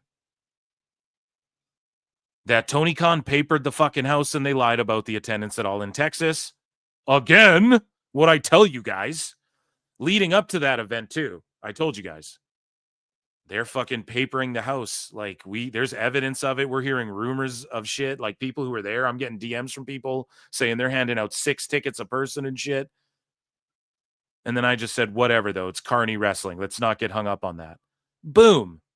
Proven right again. They're just papering it. So when we see this week Wrestle Dream beat the TNA ticket sales by 1,000 tickets. Don't believe the hype, baby. That's all I'm saying. WrestleTix, though, reporting, this will be a sellout here. These 14,000 people at Raw. So Complex Sneakers posted you and your sneakers versus the guy she told you not to worry about in his sneakers. So just stirring up sneaker beef between Roman and the Tribal Thief. We'll talk about that in a minute. WWE Raw will be live in Australia next week. Because of the time difference, the show will air live at 8 a.m. So PWT Universe, I think for Crown Jewel Perth, I am going to get up and watch it and stream it at 6 a.m. my time with you guys, because I'm a true wacko. And then the Monday Raw show, it's Member Monday, so get your memberships, and I may just fucking watch that Raw live as well if I'm feeling, or if I want to sleep in that Monday, I'm gonna. But I don't know, man. Monday is when I try not to sleep in. It's when I try and go, okay, I'm gonna get up early to start the week again. So yeah, if I'm up and at 'em, which I should be, then we'll be watching, I don't know, Raw on Member Monday that early. We'll grind it out. And yeah, I'm looking forward to it. Weird times, though, man. Weird times. And I'll sync it up. I'll tell you guys where we're at. So when you go to watch the replay, you can sync those shows up, no problem. And if I don't stream it then just expect my show at around the usual time, and we'll just have fun and review the show and talk some shit. Breaking. WWE has removed Santos Escobar from current superstar section of the roster page, moving him to the alumni section. So some people speculating shoot or work. It's a shoot, okay? Like his contract came up. He just told them, look, I want creative, whatever it's about creative. They kept offering him more money, I guess. And his contract shoot ran up, and then they just fucking gave him one last deal and he took it. The same thing with Karrion. Karrion's contract shoot ran up. They gave him his one last deal. Karrion didn't take that deal. They went, okay, well, we're fucking done then. So Santos, I mean, I think, how old is he? Like 40 or something? He negotiated the shit out of that deal. They did move him to the alumni, but then he came back quickly, and Dave Meltzer got fucking owned. And, I will play a flute to that. Fuck it. Dave Meltzer, Dumb Moment of the Week, Thursdays, 8 p.m. Eastern, 5 p.m. Pacific. But we'll fucking play a flute to that, because Dave Meltzer just got completely owned. He went on this entire fantasy mark booking fucking tirade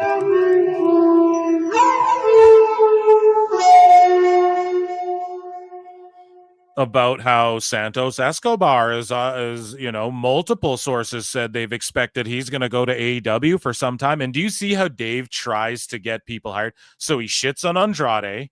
Oh, I wouldn't assign him. Oh, Santos should go over there. And oh, yeah, when he was in Mexico, Brian Hechicero, Mystico. Right? He's just spurging out, oh, sign Santos. Everyone believes in AEW he's going to show up there. Everyone in WWE believes he'll show up there.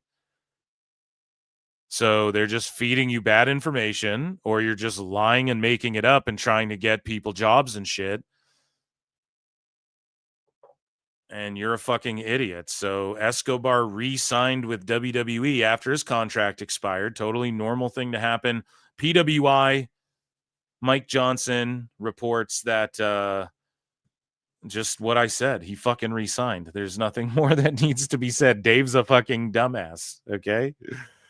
That's really all there is to it. Oh my God, it's the greatest thing I've ever seen. We'll talk about that more tomorrow. But yeah, Santos Escobar just shocking the world and the world. But, well, I don't know, man. Maybe he'll be more of a player in the AAA scene. And, of course, Dave is going to spin it. He's going to try and say, like, well, he levied. He's going to try and make it like AEW's offer was so good and they were so worried about AEW getting Santos and shit. That's what meanwhile, if he went to AEW, he would have said, well, they outbid WWE. Speaking of WWE, the Raw in Boston, Massachusetts, on November 10th, They're set up for 11,600 and their tickets distributed 9,600 again. Another fucking sellout. It will be by the time in a month. So Xavier Woods, speaking of signing contracts, Woods silently, well, I guess not so silently because it's out there, but like Jonah, Bronson Reed, Xavier Woods, a bunch of these guys are re-signing with WWE recently. And I guess according to Fightful, it's a multi-year extension and the deal came down to the wire and was actually only finalized in September. And these wrestlers have a lot more control when it comes to, like, Vince is out of the way. So if a guy like Xavier Woods is like, hey, man, I'm going to go do this TV show, or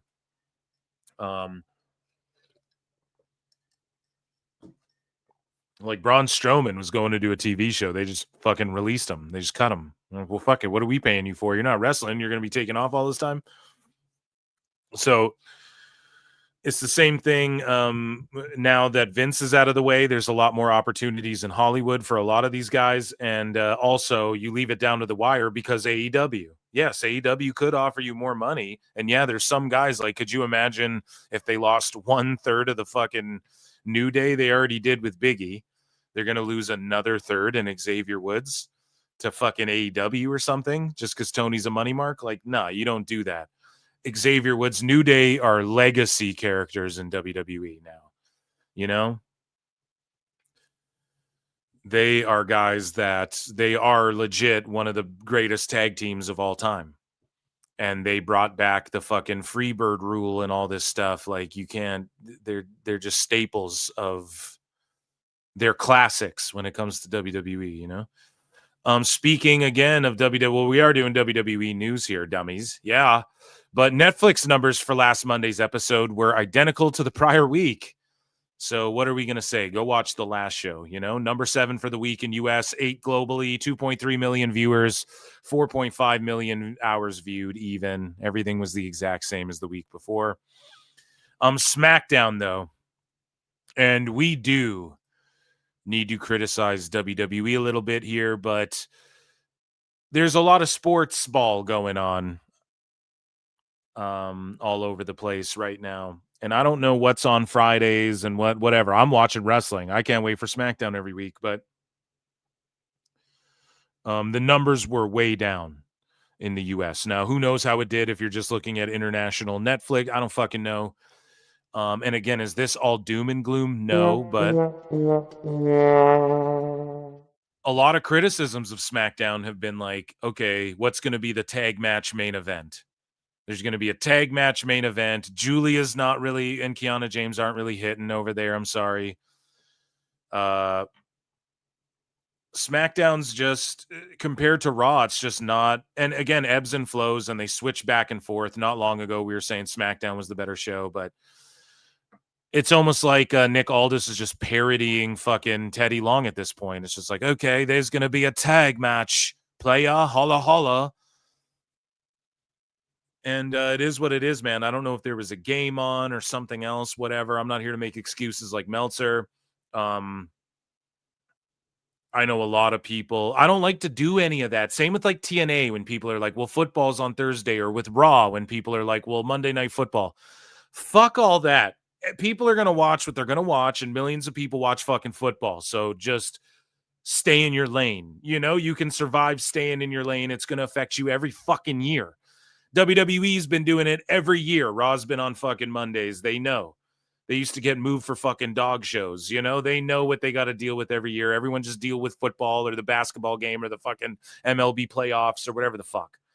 Oh, the opening season, fucking Pens, Rangers, whatever. You guys got to deal with it, and you just got to, it is what it is. So does this mean SmackDown's dead? No, there's more ways to watch SmackDown. You can catch it. Like, the whole fucking point of all of everything going to streaming is you watch it when you want to. Okay? So whenever SmackDown does a bad number, you see fucking sickos and wackos come out of the woodwork and start going, oh, ratings matter all of a sudden. AEW is fucking, we called it. Everyone's called it. Collision is now doing Rampage numbers. Rampage got canceled. Collision's going to get canceled. Dynamite is now doing fucking Rampage numbers from 2 years ago or a year ago. Where does it end? Okay.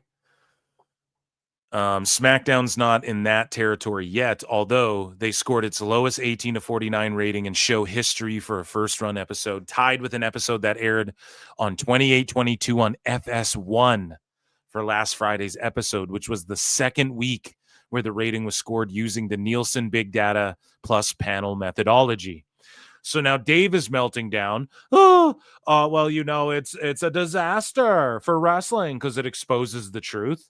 Look how I'm not saying it's a disaster, that it's more accurate in all of wrestling's not doing these inflated ass fucking numbers that you've been lying that AEW's doing. Oh, look, see?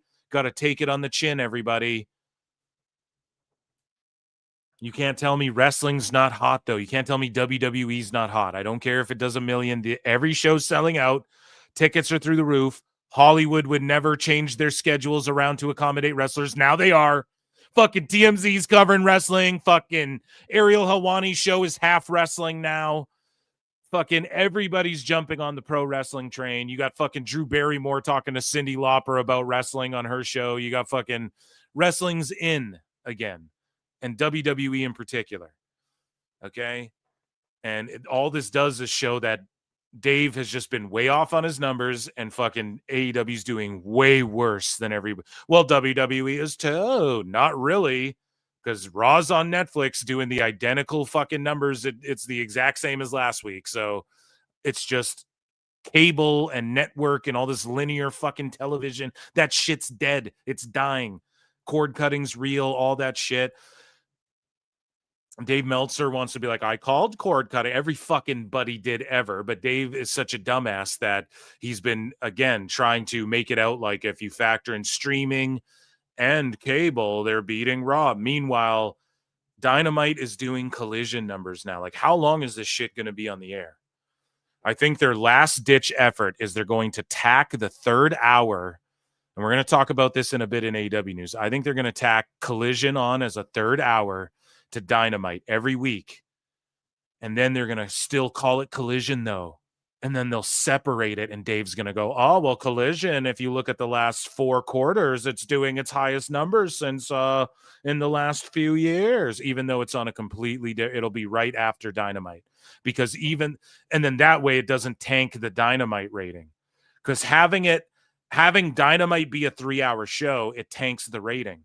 But if you just say, well, Dynamite was these 2 hours, Brian, and then the third hour is actually technically Collision, then boom, you can still play these fucking games. And I know that's what they're going to try and do. And we're seeing it. We've seen how many weeks now Tony Khan go 2.5, 2:45, and also for the last, I think, month now we've seen, or since September to remember, every show's been almost 3 hours long, if not a 3-hour event. And then next week they're doing 3 hours. So yeah, that'll be like a month straight of 3-hour shows. I'm telling you guys, I foresee this shit. Phil Stradamus over here. Okay. I predict these things. So anyways, though, Raw, SmackDown rather, tisk though. You are fucking up. Let's read these stats. 1.03. See, keeping the same energy. You're fucking up. Do a better show if we're going to talk cable. If you're going to be like SmackDown's not on streaming, it's fucking on, it's what's on USA. Go watch it on USA. Okay. You got to do better ratings. Was there a game on? I don't know. If they pull ratings like this every week, okay, we're in trouble. If this is just an anomaly, we're not in trouble. Down 17% from the prior week. And I don't say we're like Dave. I say we're when I talk about AEW as well. I say we're as a pro wrestling fan in general. This isn't me choose that fucking Dave does that. He lets the Freud, whenever he's talking about AEW, it's always we. And then whenever he's talking about WWE, it's them, they, them, right? So me, I play the we card all the fucking time. The numbers for last week were also using the new big blah, blah, blah. In addition to 18-49 rating being tied for the lowest show in history, the audience was the lowest for a first-run episode since 12/2/22. Illuminati.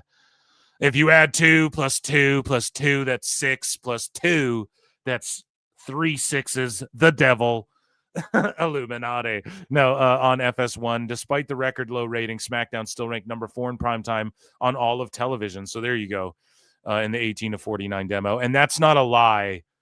AEW was number 2 behind Fox News. And then Fox News is like 4 shows. No, SmackDown was number 4, okay? Year over year, SmackDown was down 32% in total viewers, with the 18 to 49 down 51%, bro. That's fucking terrible. Last year's episode was tracked using the panel-only system that is no longer utilized. So speaking of no longer utilized, the Hardy Boys, who are being utilized, terrible transition. The Hardys have just become the 4th tag team WWE Triple Crown Tag Team Champions since it was established in 2019. So only 4 teams have ever held the World Tag Team, the WWE Tag Team, and the NXT Tag Team titles. And so the Raw and SmackDown tag titles, of course, count as World and WWE tag titles. And Scott Dawson and Dax Harwood, a.k.a. Dash Wilder Cash Wheeler, are the first to do it. Angelo Dawkins and Montez Ford have done it, which is crazy to think because it's like, well, where's been their monster tag team title run? What the fuck? You know, there's everybody's like, oh man, I really wish they would push them still. It's like, holy shit, they're Triple Crown champions.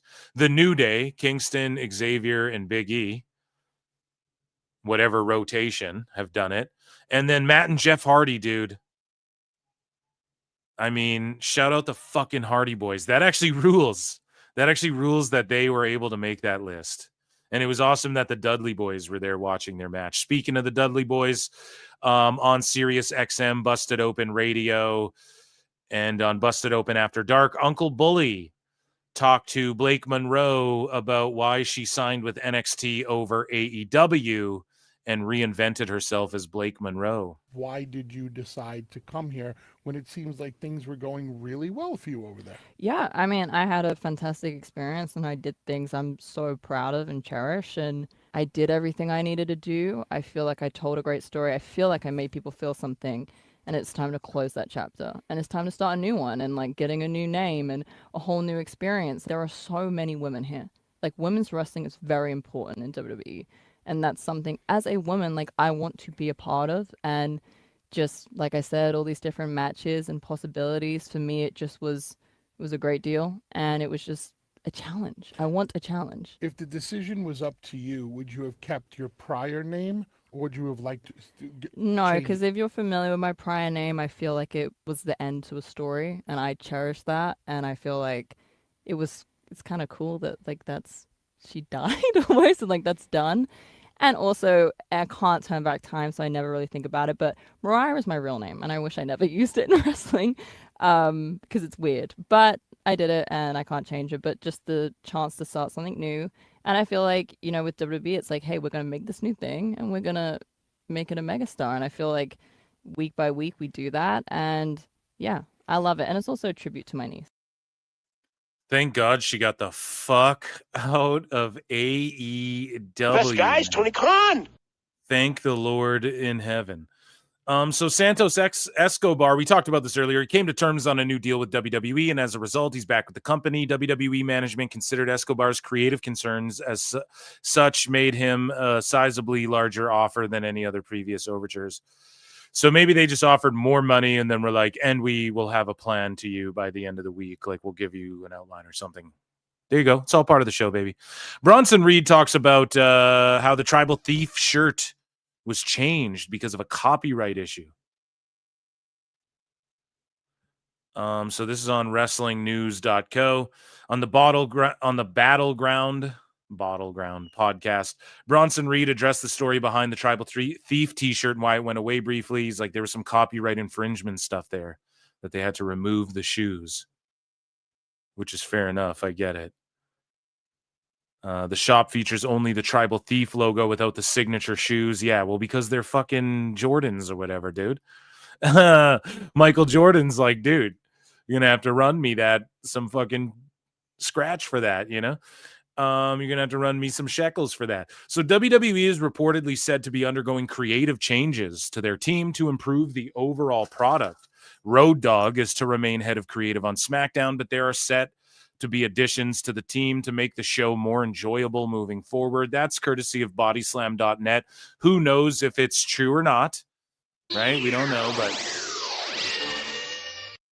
don't know why I hit Super Friends, but yeah, I mean, they might shift things around. I've heard, yeah, I mean, whatever. I brought it up earlier. Like, imagine, do you think that would be good creative if like Billy Gunn was back there with Road Dogg or something? Would that, or is that too much? Do you think they would fuck things up and turn everything into dumpster matches like they were doing with old Cactus Jack and Chainsaw Chuck there? I don't know, but Road Dogg is still in charge, but or he's like a part of shit, but he is he's maybe his fingerprints won't be on as much, maybe, right? Especially with these lower ratings coming in, and it's like, hey, SmackDown, ramp it up here. Roman Reigns, speaking of being in charge, dude, he says he had to rewire himself for the process of filming Street Fighter. Shout out Pat McAfee show. So Roman said, I'm so used to my WWE bubble in that process, being live, jetting in and jetting out, having the bus and my own creative space. I had to rewire myself to be ready for a different process. It was fun and a good time. There was one moment in time where I was like, this is what being a movie star feels like. Being in that little bubble was cool. It's interesting because everything I've learned in WWE and all these skills I've acquired and sharpened, they all translate. And here's the thing, dude. Even him saying like, this is what a Hollywood superstar feels like, bro, they also scheduled the shit around your wrestling schedule, dude. It's such a unique time, and especially to be a pro wrestler and the doors. I mean, like Drew McIntyre's in Highlander. Cody Rhodes is in this movie as well. We're seeing, he was just in the Naked Gun movie. We're seeing wrestlers pop up everywhere. CM Punk is in shows. Seth Rollins is in Netflix shows. Right? With Roman, it's like, dude, they're still accommodating the shit out of you at the same time as well, like everyone is, and he's just so blessed. He just can't take any of this for granted, and just Hollywood's a whole other grind that's already not, and I'm not saying wrestling was made easy for him, but in recent years it has, since he became fucking Galactus for a while there, right? Roman Reigns was Thanos for a while there, just collecting fucking heads and Infinity Stones and shit, right? And after that title reign and all he did for so many other people, like look at the Usos now and shit. It's like a whole new grind in Hollywood, and I think he'll fucking knock it out of the park if he just applies himself the way he has.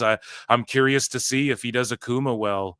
I fear this movie might come across cheesy and shitty and like Instagrammy, like Netflixy, AI-ish. Like Andrew Schultz is in there playing. It's like, this might, I'm going to trust them on this one, but this might come across like, and it is Street Fighter, so it's supposed to be a little campy and cartoony, I'm sure, to some degree. But goddamn, man, I hope this movie doesn't just like fucking bomb, or, you know, we got to deal with like Andrew Schultz shitty acting through the whole fucking thing. Anyways, someone with no shitty acting. It is Ren's Day. Happy Ren's Day. It's also Rusev Day, guys. 2's in the chat for Ren's Day. Ren Sinclair of the Ren QCC has upgraded her production. I mean, she has a better mic, better audio quality, and look, she didn't shoot it in like cell phone form. Like, this is shot in perfect 1920 by 1080 ratio. It's 4K uploaded. No, let's take a watch and a listen to what, if you're listening to this, what Ren's Day has to say. Ren Sinclair has to say about this Ren's Day in the new format. I mean, for some reason, they filmed this one horizontally, piqued my interest. I'm excited. Let's go. Hey guys, happy Ren's Day. So me and Kendall Gray, we're gonna go see if these NXT women have what it takes to be a part of the Ren QCC. Come on. Let's go. Okay, I'll hold the mic. I got you. Come on, follow us. I mean, if you can. Try. Where are you going? Chad. Take one. What's your name? Ariana. Okay, how do you spell NQCC? That's not right. Go ahead. Would you ever mix stripes with polka dots? Dusty roads would, daddy. Ooh, no, that's really bad. Are you Team Edward or Jacob? I used to be Team Jacob, and now I'm Team. Oh, it's a no. It's a no. Oh shit. Oh, get out. I'm telling him she's out. Why? What was another question? Come on, Prime Minister, come here. It's dark down here. We love you, but we got a question. Hit it. Take 4. What is your name? Stevie Turner, the Prime Minister of Evolve. Okay, how do you spell NQCC? NPC? NQC. NPC. You don't even know what it is. And Ask her. please stop shouting. I'm a really busy person. Okay, I got a question, but All it's right, very but serious, okay? Please stop hitting me. Oh, my bad. I'm a little aggressive, you know what Yeah. I'm saying? Ask the question! Okay. The question, do you wear socks when you sleep? If I'm cold. She does. Ew! Not it. She's not. Not it. No. Where's the video? Socks when you sleep, dude. I can't even wear socks on like carpet. It drives me insane. Take 3. What is your name? Kalani? Mm-hmm. And how do you spell NQCC? Ren QCC. Wait, what? Yeah! Ren QCC! I have a good feeling about this one. Come here. Hit it. Brian, Shayna Baszler doesn't actually work there. She doesn't work formally at NXT, except she's just on TV when they need her and is agenting and producing. She did one match. It's not like she works there, Brian. What is your name? She's eating a donut, mashed potatoes, and a pork chop. Shayna Baszler fucking rules, dude. What is your name? You know my name. Tell them your name. It's Shayna. This is your interview. How do you spell NQCC? I don't. That's not how you spell it. No. Okay, ask her the hard-hitting one. This is a real hard question. Do you want to be a part of this group or not? Right now, okay, lock in for real. Would you make TikToks with us? Oh my God! Do not follow me on Come TikTok. on, no, what are you doing? You gotta answer the question. Shayna! We really need it? We need your clout. All right, well, I'll find you later. We can Call try me. this again. Let's try it again. All right, we'll try it again later. To be continued tomorrow. What? It's a 2-parter? God damn, son. Well, we'll have to check in with Ren tomorrow or just whenever on Saturday's live show. I guess we'll have a very special part 2 edition of Ren's Day. That, ladies and gentlemen, was Ren's Day and WWE.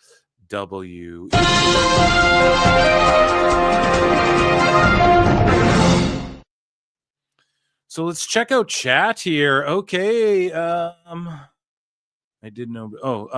Sorry. We have some Jesse Goddard's fan for 2 says, shout out to this spectacular channel. Shout you out, Jesse Goddard's fans, for always supporting and shit and retweeting my shit and showing love. And shout out Jesse Goddard's. There you go. And shout you guys out, man, and whoever's running that account over there. Always showing love. Yushin FX became a new member. Let's fucking go. Guys, you can super chat in if you support what I do. You can become a member. It's only 99 cents Canadian. Then you get access to my Member Monday shows. Yushin FX, thank you so much for your membership. Sassy Girl 8724 gifted 5 Pro Wrestle Clips membership. Amazing. Thank you so much for your contribution, Sassy Girl. I appreciate that so much. And shout out to people who got those memberships. Make sure you tune in Mondays where I do a members only show. And make sure you say what up to Sassy Girl when you come into the show on Member Monday. Okay. Appreciate you so much. And then Thomas Morford 2 says Philodramus. Oh, Philstradamus. Yeah. Philodramus. Yeah. There you go. You tried, Thomas. No, much love. Thank you for your support. You guys fucking rule. Okay. And I appreciate you very much. Remember when they made Shayna do that fake blood bite thing? 51 likes. Yeah, let's run those likes up. There's about we're almost at 300 people watching across X and YouTube. If you're on YouTube, even if you're hate watching, run the likes up. Come say what's up in the chat, and you can help the algorithm that way. I appreciate you all for being here for sure. Great turnouts every fucking show, man. I'm really this has been awesome, you know, and I really just appreciate everybody. Make sure you get in the Discord, hit like, all that good shit, hit subscribe. So Shayna Let Them Live, her TikTok is like 95% catering dishes. Fuck yeah, that's awesome. Iconics rehashed. Okay, let's scroll back down. Lincoln dropped the Discord. Shout out Lincoln Hawk. Make sure you get in the Discord. And there's the link there. It's somewhere in the description. And it's an extension of chat. If you guys like hanging out in chat, I really think we have a great fucking chat.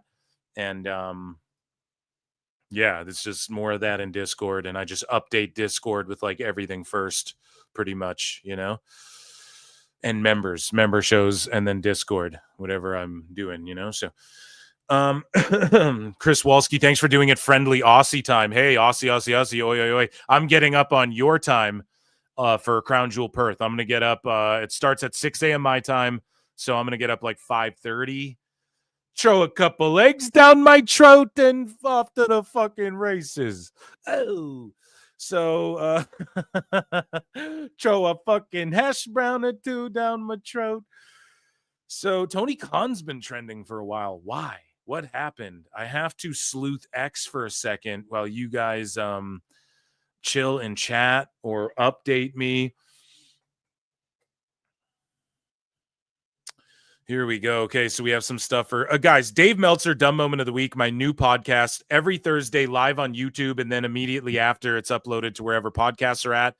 If you can't find it, just add it manually with the RSS feed link. I know it's annoying, but it's on Spotify for sure.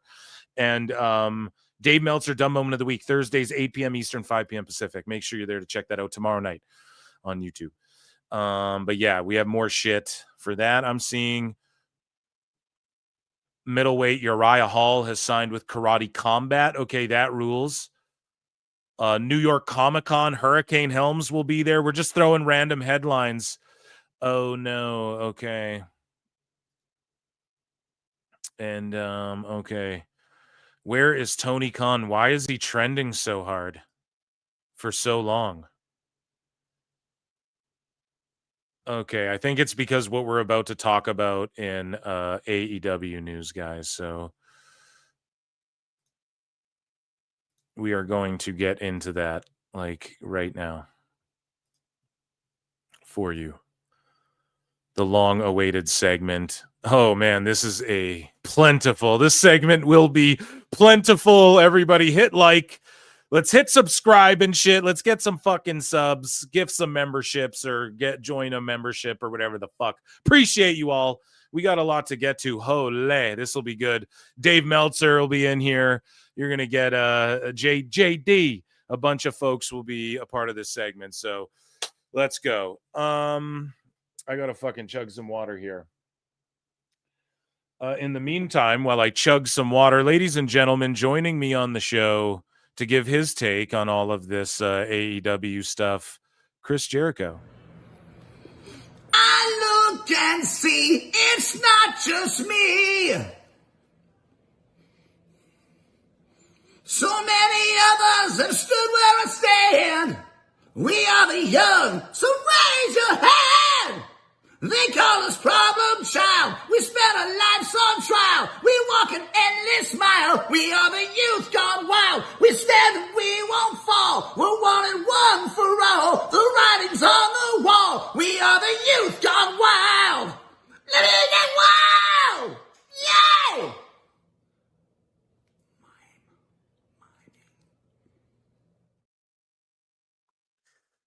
Okay, so everybody all together in the chat at the same time. It has to be at the exact same time, or we're doing it again. Everybody, Ichi Nissan for AEW news. Yeah. So we see here AEW Full Gear. Tickets are on sale. 6,265 tickets are sold. That's on November 22nd. So I think a stronger show than Wrestle Dream, Why? Because Tony Khan likes to go, oh, it's a great franchise. Every pay-per-view is a franchise. We do one every month. No, even the sickos, even the diehard AEW fans are showing you that. They don't give a fuck about Wrestle Dream and all this bullshit. But like Full Gear's a staple, Double or Nothing, you know? Tony Khan should do 4 pay-per-views a year, one every 3 months. He should do one TV special, like a September to Remember or a November to Remember, whatever the fuck he wants to do, one every month. But it's like just on Dynamite or whatever. And it's just Dynamite, but a fucking 3-hour show called September to Remember, whatever the fuck, and then reduce. And then he should run like indie shows that just go on YouTube and shit. I keep pitching great ideas. This motherfucker doesn't want to listen, but it is what it is. I'll still date you, Tony. You're still a cutie. So AEW stars joined the Jaguars on the sidelines for tonight's game against the Chiefs to help kick off homecoming week. And let's take a look here at Harley Cameron. They have her out there doing everything. Yes, guys, it is I, Harley Cameron, and guess where I am?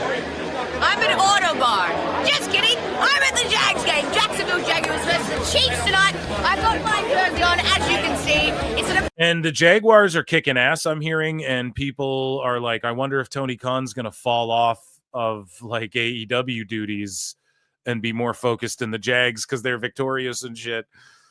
So far, how many games have they won? What's their record? How is their preseason? Chat me up, chat. Here, everybody's feeling the wrath, and what a better way to start off the week. We've got a huge week this week. We're at Daly's Place Tuesday and Wednesday, and tonight we're about to take it home here. Jacksonville Jaguars, go team! Ooh! Jaguars. I know, it's a Jaguar. A dingo and a Jaguar. She's just cute as a button. Fuck's sakes.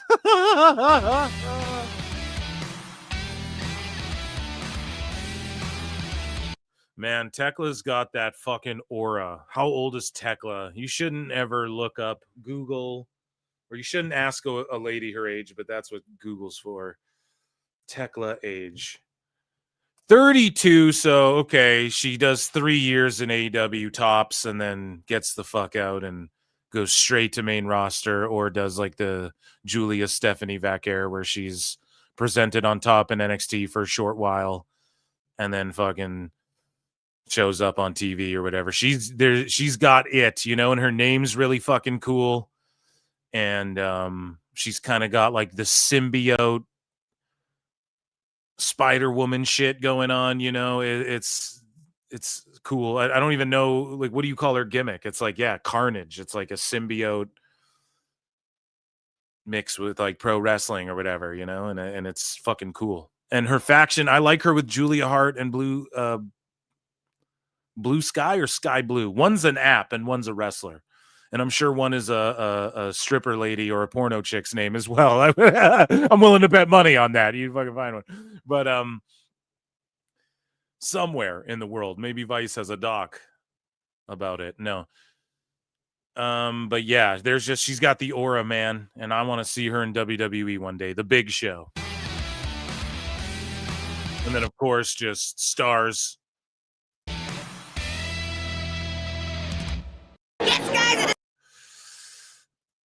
Yeah, I'm here for it. And if the Jags are doing good. And if Tony Khan is hands off of AEW more and doing more Jaguar stuff, maybe that's a good thing too. Maybe that's a good thing for AEW. So Bandito revealed he legit dislocated his shoulder during his match with Hechicero last night in CMLL before promising a third match with him soon. He says, my apologies to all. This guy just gets fucking hurt, man. My apologies to all the CMLL fans. My shoulder popped out and went back in place. Thank you, Hechicero, for being a gentleman. We owe a third to our Mexican fans. Yeah, you know, he did a crazy style for a long time. He's been doing a crazy style for a long time. Because not only does he do high impact, high risk, like flipping moves and shit, but he will also do like the deadlift Germans and the fucking power up. Like he does Claudio shit, you know? or like for his stature, maybe not as impressive as Claudio, but for his stature, like he'll just power guys up and hoist them up and fucking flip them around. And especially in Ring of Honor, like I think he was one-hand gorilla pressing dudes and shit. Bandito's that guy, but fuck, man, you're just like beating up your body and you got shoulders dislocating, getting KO'd, getting rocked, landing on your fucking head. I just hope he takes it easy, man. That's all, because he is a really cool gimmick, and WWE did want him at one point real bad, and or at least that's the rumors at the time, and I fucking love Bandito. Do I like him in Brodito? I think Brody King's really cool. I do like Brody King. Like, again, political shit aside, you guys know I put that aside. Like, I don't give a fuck. Doesn't make me like you, whether we align or hate you any more or less or whatever, right? But just like, I just know Brody King as a wrestler I watch on TV. I don't like people preaching their politics on TV and shit. I'm not going to lie, but I don't give Punk hate for doing it. I'm not going to give Brody King hate for doing it. I'm not going to give fucking Paul Heyman brings up Ben Shapiro or whatever on Raw. I'm not going to let that shit trigger me, right? You have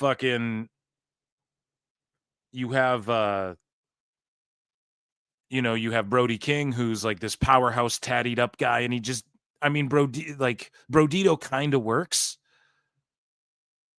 I guess like they play off each other well, but at the same time, it just feels so random. And I thought Bandito was ROH world champion. So there's just more that could be done, or like maybe he should be battling it out for the international title. I just think as solos, they're better.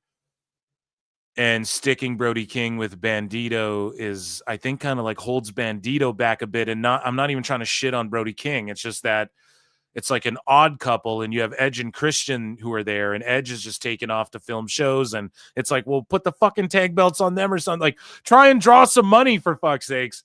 And in the tag division, what else do you have in AEW? Like the Bucks and Lucha Express, and it's just going to be, or Jurassic Express, whatever. It's just going to be one of those teams that take the titles off Brodito, I'm sure. Or wait, though, didn't Okada? Yeah, so here's the problem, too. You have Okada and Takeshita, who are in the same faction but are kind of rivals. They just beat the tag champs for a shot at the tag champs. And no, I'm not joking. So, again, like, okay, then you're just going to put them on Takeshita and Okada to what? Further their singles feud that eventually happens, which we know you guys are kind of teasing and the commentary always puts over. And I'll give them credit. They are kind of doing a good job of, because like Takeshita and Okada are both good, man, and they're both profesh, you know? And say what you will about Okada, like not doing his strong Japanese style in AEW and just taking it easy, except on pay-per-views he goes hard, but say what you will about, I don't blame him for that, you know? Why the fuck wouldn't he? Tony just throws all this money at him. Yeah, dude. Just call people bitch and say fuck you. You know, whatever.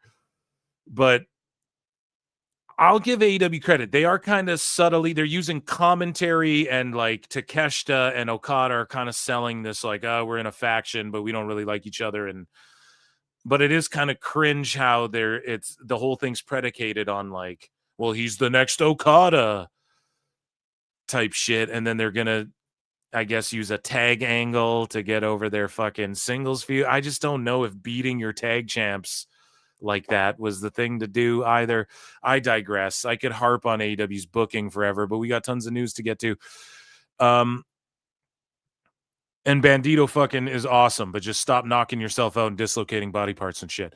What do you think of Dinner Debonair? So Jericho says Dinner Debonair almost got yanked off of TV over a last-minute legal threat. Pourquoi? Pourquoi? So Jericho says, Tony didn't want it to be fantasy. He wanted it to be real. So I said, well, why don't we do like a big kind of Busby Berkeley dance routine from like the 40s?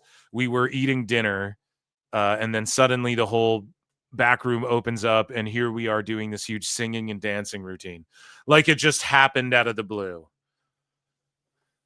The version we used had been signed off on, and then 2 hours before airtime, we got a message saying, if you guys use this version, we'll sue you. Guess they didn't like the frickin' horn player or the guy who played drums on it. It was some personal issue.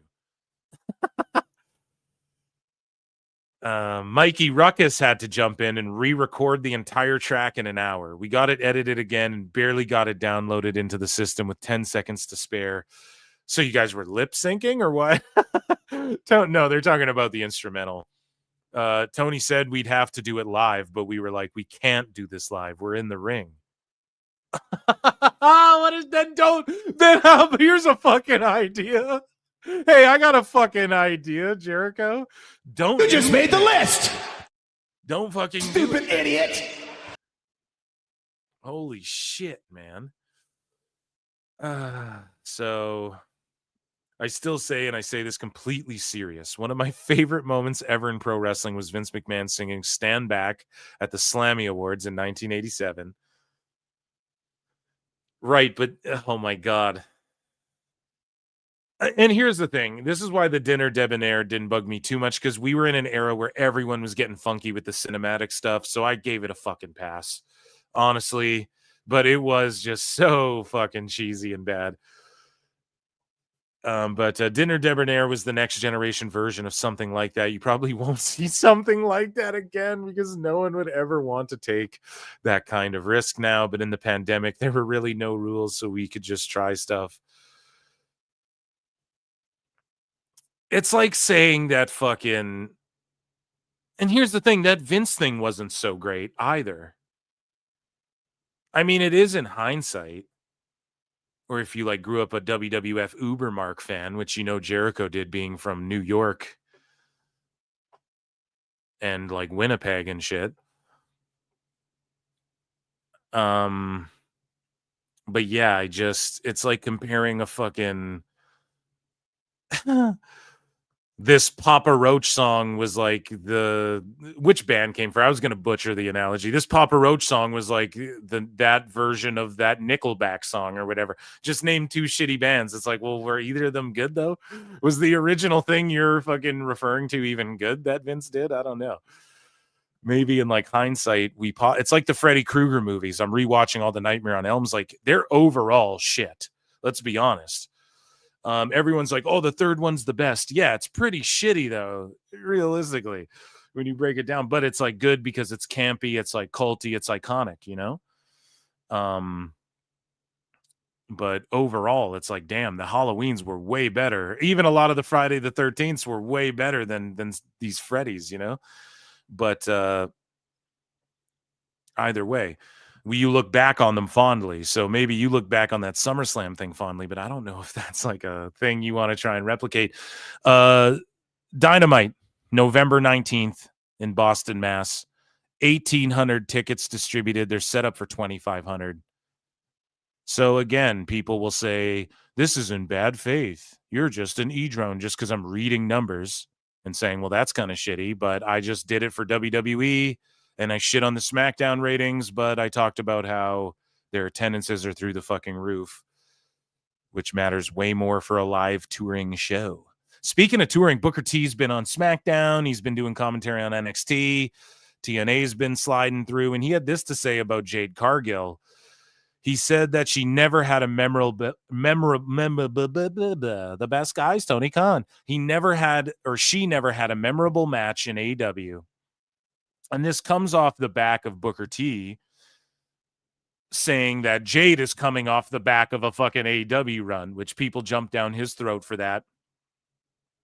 And it just wasn't that memorable. And she hasn't been in WWE that long.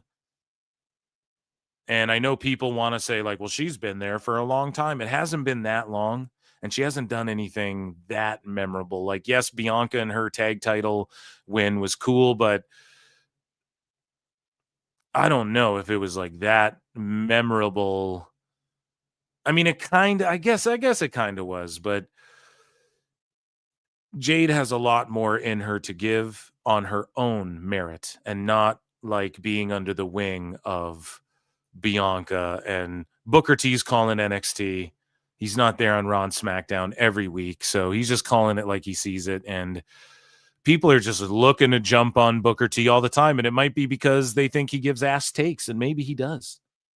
Maybe he does. Maybe that is an ass take to say she just came from AEW or whatever the fuck, but I mean, how far has she really come since being in AEW? But yeah, he says she never had a memorable match in AEW. I'm trying to think of one. The Shaquille O'Neal one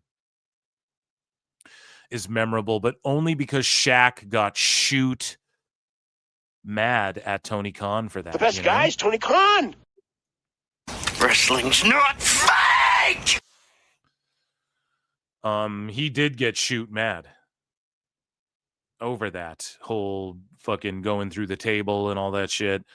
And I don't know. I guess that match was memorable because it was her debut. The moment with Brand, but again, how much of that is because it was Shaq and Cody Rhodes and Brandy Rhodes falling out before the match, and then everybody saying, "Okay, what can this Red Velvet do?" And then, you of course had the Brandy Rhodes Jade Cargill moment. But otherwise, I'm trying to think, like, honestly, and this isn't a joke. This isn't me just fucking blowing Ren Sinclair, because I'm a huge fan of Ren Sinclair, FKA Maddie Renkowski. But Maddie Renkowski did some memorable shit, in my opinion, just being like a sicko watching AEW at that time. It was during the pandemic and shit.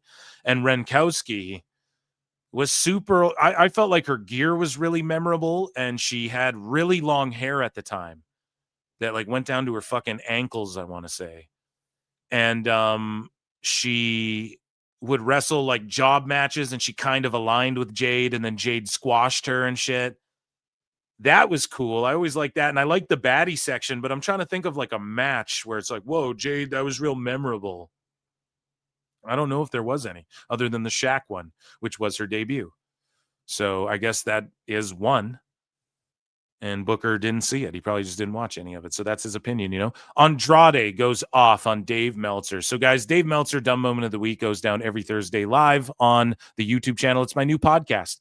And 8 p.m. Eastern, 5 p.m. Pacific, and also wherever podcasts are at. We're going to talk about this more in depth and make fun of Dave for it during the show tomorrow. But Andrade had this to say, calling out Dave Meltzer, man. And he says, Dave Meltzer, you talk too much. You talk too much. Homeboy, you never shut up. You talk too much shit without proof. And sir, I'll only tell you one thing. When my contract with AEW ended, I personally went man to man to thank Mr. Khan. To thank the best guy, Tony Khan. The best guy's Tony Khan. Tony Khan, for the opportunity to be in AEW. And that's all I'll tell you. If I wanted to talk more, I would show you that you're wrong about many things, but you keep killing the business. Yo le deseo le mejor. I don't know what I just said, and I apologize if I offended anybody on Espanol, on Duolingo. But yeah, I mean, he just went off on fucking Dave. Learn, baby, learn. Meltzer Inferno. And then we also saw Santos own Dave Meltzer. We saw Idris Inofe own Dave Meltzer, which we're going to talk about more during Dave Meltzer Dumb Moment of the Week tomorrow as well. But just a fucking classic roasting of Dave Meltzer, and his credibility's falling apart day by day. And someone made this heel Uzi just for Marks, just for Phil Marks. Dave Meltzer colors hair 5 easy minutes, restores original color. Dude, AI is just out of control, bro. But yeah, shout out Andrade. He won a lot of people over with this too. A lot of people were shitting on him and being like, hey man, he's a problem in every locker room he's in and whatnot. And I mean, I agree. Like, not that he's a problem. I'm not saying that. I'm saying I agree with he is the common denominator here. Why? Well, because he's been seemingly unhappy in AEW and unhappy in WWE and then unhappy in it. Like, he looks pissed off at Dave, Daddy Dave, who's fucking shilling for AEW every day. So I don't know, man. It just seems like not that he's a problem, but just he doesn't give a fuck. Maybe that's a problem. Listen, man, he's a great performer and he'll smack a motherfucker. What can you say about it, right? Shout out Andrade El Idolo. Moving along here. So Tony Khan was asked who are AEW's equivalents to DC's Trinity. And he goes, John Moxley is Batman. Tony Storm is Wonder Woman. Hangman Adam Page is Superman. He also threw in MJF as Lex Luthor. And I don't know if I bookmarked my fucking response, dude. I quote tweeted it with oh man, just basically the jobbers of the DC universe. Okay, go subscribe to my other channel, Phil Marks Out. But yeah, I basically just the fucking wrecking crew of DC. I think that's more the equivalent. So one source in AEW said that Tony Khan is well aware of the Nielsen TV ratings measurement changes, how they work. And again, this is from Fightful. And Fightful, I think, said that WWE said TNA was aware of the fucking Nielsen, and then Carlos Silva told them we haven't been made aware of any of that. That was never brought up to us. So again, this one with a grain of salt. Tony Khan is well aware of the Nielsen TV ratings measurement changes, how they work, and is adept at what they mean specifically. With AEW numbers, Max streaming is not reported for Collision and Dynamite, and the actual viewership emerging from those is kept very quiet. Listen, the people who need to know, and they're just not popping the way Dave says. And it's unfortunate. Hikaru Shida's new deal with AEW is multi-year in length. And it's like they're not using her. What the fuck? Maybe she's cool just chilling and wearing red. I think she holds like a world record or something for wearing red. Or is trying to break one or something. I'm not joking either. Look that up. Hikaru Shida red, like she wears red every day, or like she used to. It's something. There's like a name for it. It feels like, so Tony Khan had this to say. It feels like a pay-per-view week here in Jacksonville, and they filmed Homecoming. Or no, that's on Saturday, right? And we can take a look here. Ibushi versus Josh Alexander, a mixed trios match. So now playing catch up to WWE. Eddie Kingston versus the Beast Mortis, Caster and Bowens. And again, Kingston will just be on Collision as long as Andrade is over on Dynamite. Caster and Bowens against Big Bill and Brian Keith, because I guess that's a team still. Ty J's in action. And then you have a trios match, the Triangle of Madness against Statlander, Storm, and Harley Cameron. Fucking brutal, man. Tony's a brutally bad booker. How's that for an alliteration? Dynamite, October 29th. They're set up for 3,600 people. They've sold 1,360 You tickets. what? Fuck, man. Fuck, dude, that's coming up. It's like 3 weeks away, man. Bloody hell. I've been watching Gordon Ramsay Kitchen Nightmares as well when I go to sleep. Wrestle Dream comes to you live on HBO pay-per-view, blah, blah, blah. It's on Max. And Hangman Adam Page is taking on Joe because they need Joe to try and boost a fucking rating and do an attendance for them. Statlander versus Storm in a title rematch. Stat will defend it, man. Either way it goes, it's just they did this one too quick. If you're going to shock everyone and take the belt off Storm and put it on Stat, don't fucking have Stat just beat Storm again or lose already. And then you have Moxley versus Darby in an I Quit match. And it's like, I'm about to quit AEW. Stupid idiot. I'm about to quit watching this fucking show.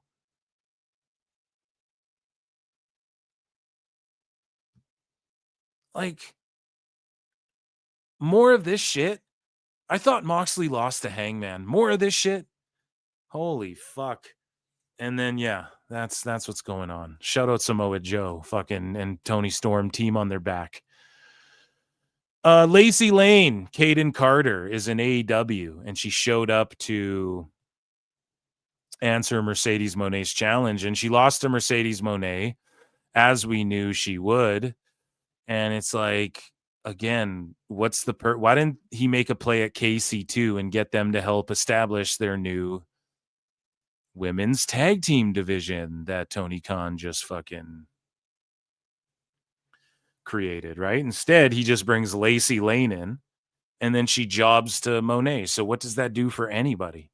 And then the last people saw of Lacey Lane on TV, which it was more people saw her than saw Mercedes Moné on TV last. Really think about that. Lane's last tag match in WWE was seen by more fucking people than Mercedes Moné's any match in AEW. And she's one half of the Jobber tag team.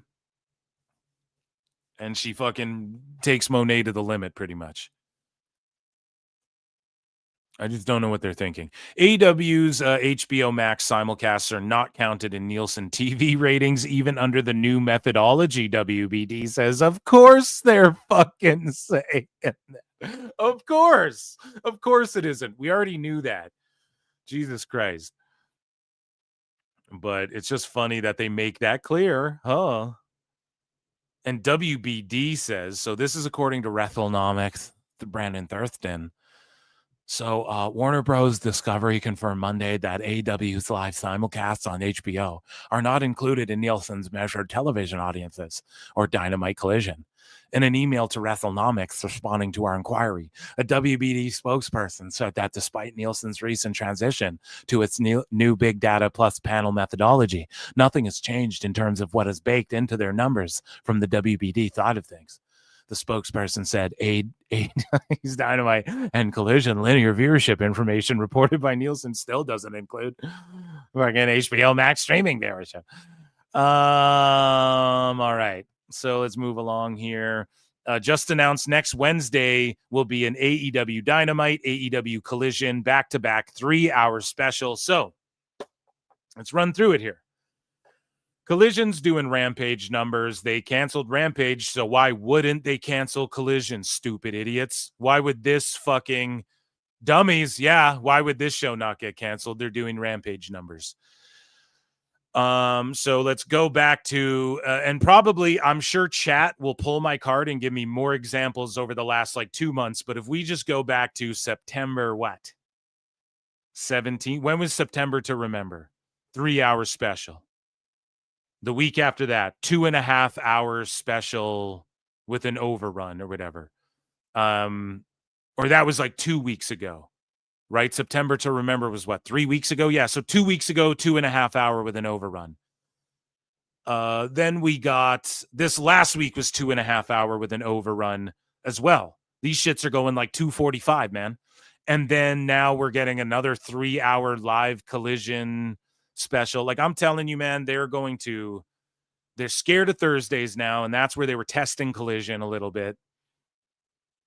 And I'm telling you, they're going to try and make Collision, instead of canceling it, they're going to move it, Brian. So then it's still a W. They'll still spin it as a W for AEW. And they'll be like, well, Collision's technically its own thing. And then we'll see those fake quarterly charts that Tony Khan put up. Oh, this quarter we're doing better than the last. We'll see the same shit for Collision. And the ratings will say, oh, it's done the best it's done in fucking 2 years, Brian. But really, it's on Wednesday now and not Saturday and shit. That's what they're going to do. To fuck around and still play games with my heart, with the ratings and shit. And then what they'll do is they'll isolate the 2 hours of Dynamite so it doesn't take the total number down. And then folks like Switchblade and whoever, Brandon Thurston, will have to come in and do that themselves. Raj Giri will come in and then do here's the 3-hour number and then here's the 2-hour number. I could totally see them doing that 100%. And then eventually once Collision's just canceled, that's when Dynamite just gets to play with we'll go 2.5, we'll go 2:45, we'll go 3. I'm telling you, man. They're already giving them 3-hour slots. I've been calling this for a long time. And then Dave will be able to spin it. The infamous Meltzer spin, and I'm 10 steps ahead of these fucking losers. It's cold. I got to shut my window. I'm shivering a little bit. I'm not gonna lie. It's fucking getting frosty out here down this road up here in Canada there, buddy. So yeah, man, another 3-hour one. So next Wednesday, chat, we'll be hanging out. You'll be hanging out with Uncle Phil here for 3 hours. You know what I'm saying? Minimum. For Dynamite. WrestleNomics has this to say: AEW's HBO Max, whatever. We just went over that. Sorry. Switchblade said Max is a different platform to TBS. Nielsen has always measured each platform in a simulcast separately. With the new big data, TBS numbers should include streaming viewers from the TBS app or anyone streaming through stuff like YouTube TV or Sling or whatever. So I will DM Switchblade and pick his brain about this tweet in particular. Right? So with the new big data, TBS numbers should include streaming from TBS app or anyone streaming through stuff like YouTube or Sling or whatever. And so now it's a bigger sample size, and that's why Dave's melting down. Because it's a bigger sample size and all the ratings are lower for everybody.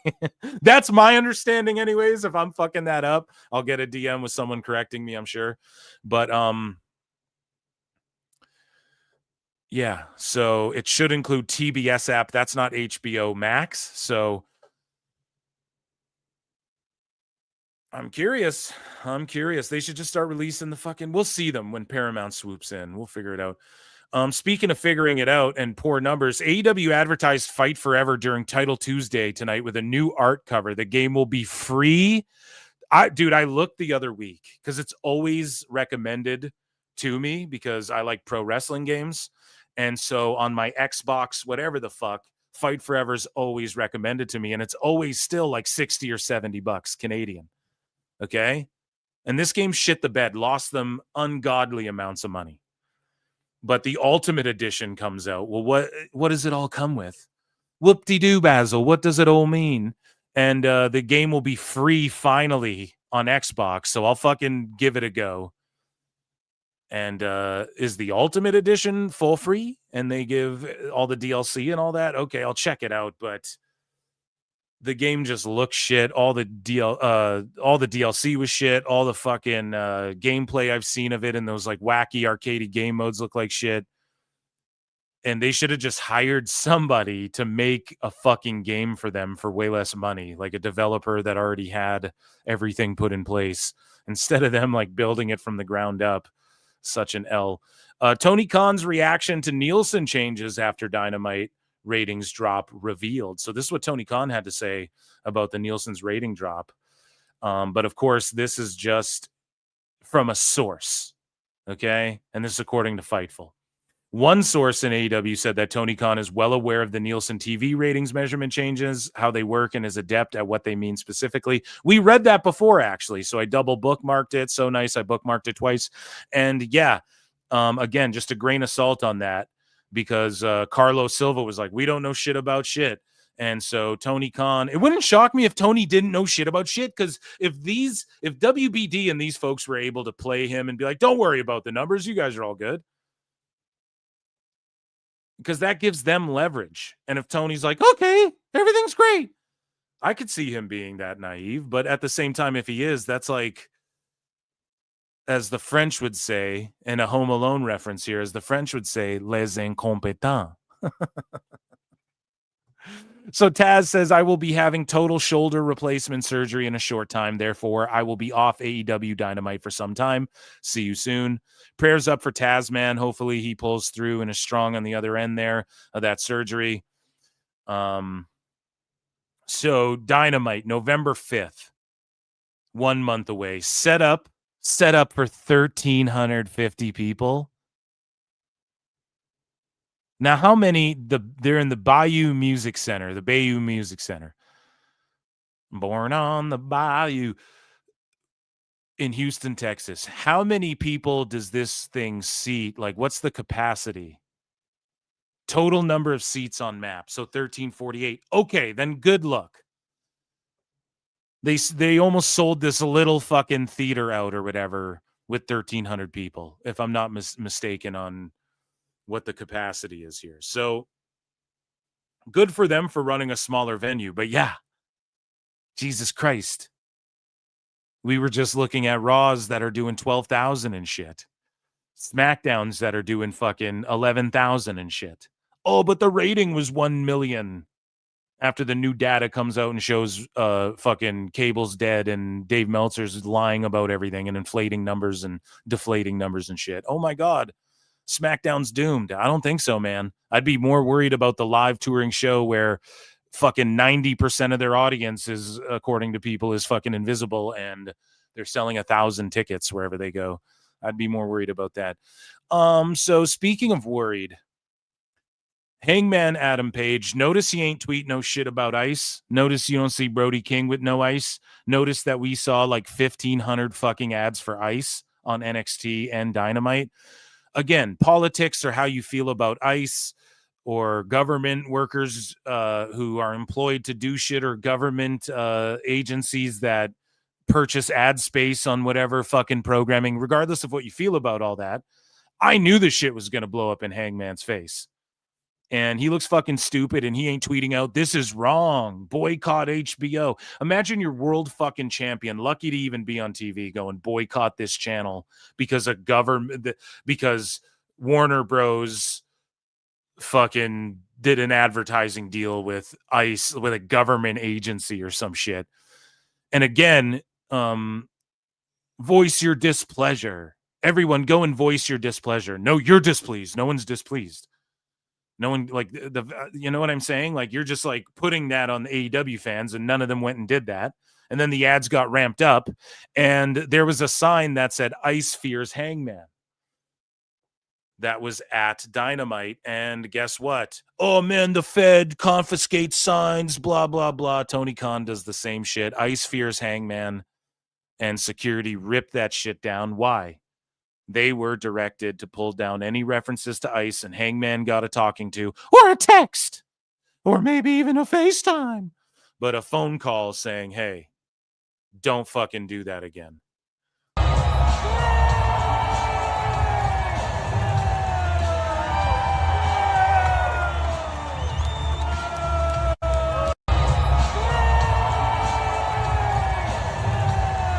Oh, what? But Hangman's in the ring. Didn't you know what he said? Oh, yeah, fuckface. Look at all these empty balconies up here, too. Empty rows up here. Empty nosebleeds up here.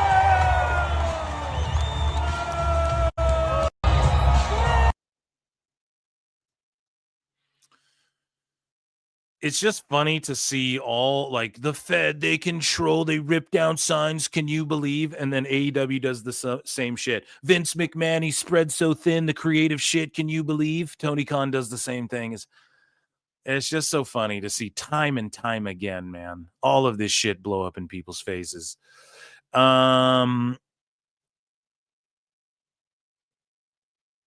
Let's do this one, and then I'll check in with chat. So while Nick Jackson lost everything in gambling and Young Bucks went broke again, Brandon Cutler became rich after doubling his money by betting against the Bucks. Cutler then paid the bill for everybody's food later in the night. LMAO, Drain Bamager. This is so funny. Look at you, big baller. What? Oh. What the heck? Oh, you liking that, Matt? I thought you would like these little pearls. You see How that? in the world could you afford nice pearls like that? I mean, I took that hefty advance that Nick paid me, and I went and gambled it.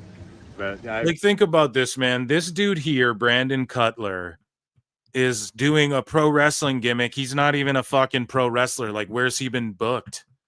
Maybe he's working indies, but like, he's not even on their TV show. He's just on Being the Elite, this shitty fucking hacky YouTube show that died, and he's just here wearing a pearl necklace because, get it, guys? A pearl necklace. I chew my gum at a, right? Like, what the fuck are you doing? We get it. Sex jokes. You know?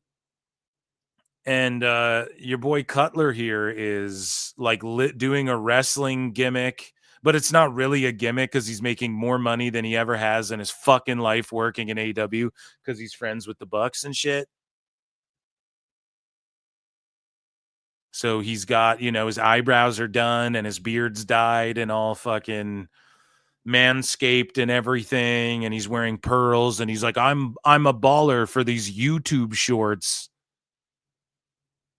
Like, what? I didn't do slots. I know you love slots. I What went did you do then? I went to AEW Classic sponsor DraftKings. Oh, come on. And I put all that money down, and I bet against you guys at the pay-per-view.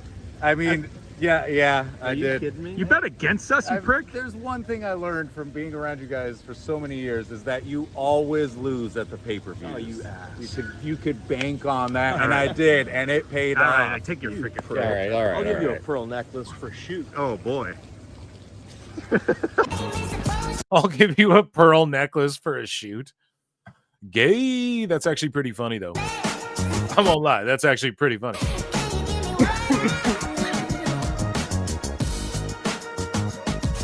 And then they're, I don't know, sniffing fucking noodle bowls or something.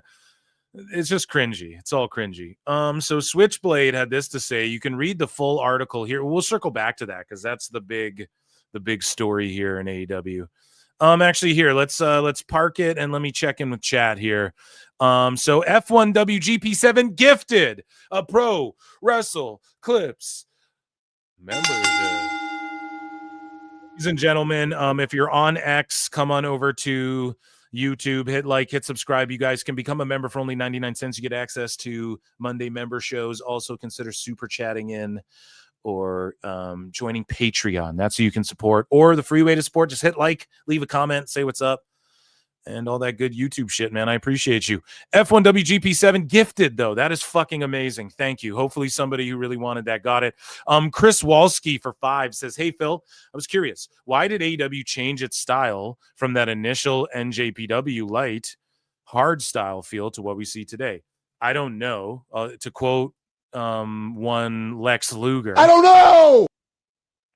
But did you see Moxley versus Ishii? I mean, I don't think they moved away from that style entirely, but yeah, I don't think they moved away from that style. Actually, I might disagree with you there, but I get what you're saying. Like, it's not as like, they are trying different shit, and you're seeing more like the Lucha Libre style being mixed in. And, everybody says AEW is like, you get a bit of everything, but I think WWE is more like that, to where you see the styles really blend together, but like in the American style that gets over with psychology. And by that, I just mean like fucking psychology. But I don't know, that hard hitting style, it's still there, man. You're seeing guys get dropped on their necks. You're seeing guys trade elbows and it look fucking stupid. You're seeing lots of the same hard style. Like, look at Kyle Fletcher. That's his style, Hopefully it changes. Because it's not good for people's longevity and shit, but I get what you mean. They are kind of going like sports entertainment anymore, which I like. They've formatted some matches a little better too, to where they're like shorter for TV, which I appreciate from time to time, but it's just also predictable. And yeah, I don't know. That's my answer to your question. Thanks for your fucking support, man. Thomas Moore for 2 says Tony's a goof. Very simple and fucking plain, man. Wrestling's not fake! The best guy is Tony Khan. Thank you. And F1WGP7 for 2 says the more Tony evolves, the more I see Russo. Bro, let me tell you about. Here's the thing, man. I don't think he's even as good as Russo. I'm going to be honest. I think Russo was better at coming up with creative ideas. Here's the thing with Tony Khan. He throws shit at the wall. But he just has the same like 4 things. At least Vince Russo was throwing a bunch of shit at the wall, and then some of those ideas would get filtered through Vince McMahon, right? Russo would throw shit, and then Vince would filter those through his head, through his brain, right? And he would rub it in for a minute and be like, and then he would you know, it would come out like a good idea, or he'd give it to the right guy or whatever, or he'd punch it up. And Tony Khan, we don't have the luxury of seeing him throw the idea of what, though? Tournaments and battle royals, and then a tournament, and then another belt. Like, that's the 4 things he has. So it's like, you know, how do you filter that? How do you make it any better? Everybody, that's the shit that goes without saying, tournaments and belts and stuff. You know?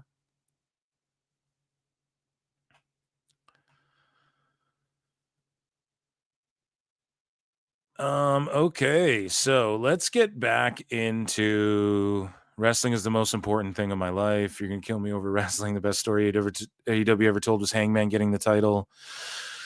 I liked Hangman Kenny teaming up was good. Dustin Rhodes, Cody Rhodes was phenomenal.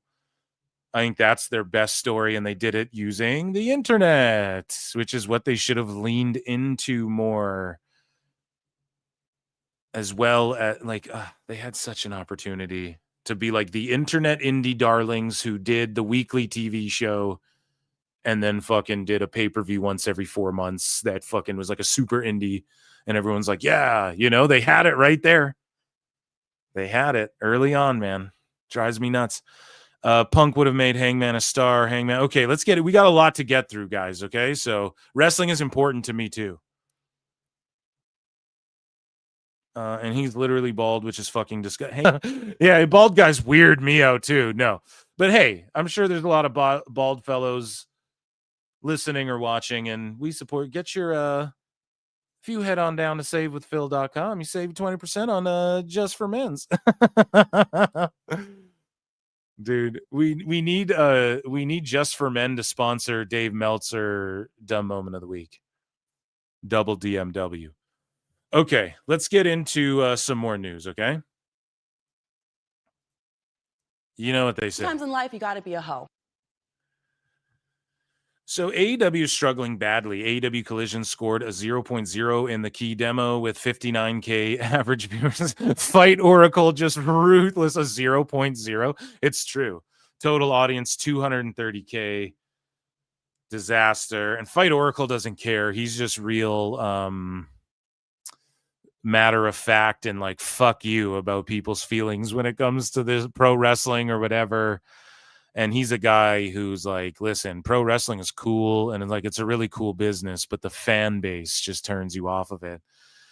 And yeah, he's pointing out a 0.0. So here we have the 2.5 hours this week's Dynamite. We already watched that. Thank you for tagging me in that. AEW Collision on Saturday did a 0.03, so that's why it's a 0.0. Did a 0.03, guys. They're canceling this show. It's fucking gone. It's getting Rampage. This is Rampage. It's the show that y'all been waiting on. Adrenaline pump in your chest. So, yeah, it's lower than any demo rating Rampage ever did in its usual time slot. And we all know what happened to Rampage. So, again, Switchblade's right there with me as far as... Now, when I discussed this with Switchblade, he's like, dude, if they add that 3rd hour to Dynamite, it's going to kill their rating. And I'm like, I know, but dog, if they...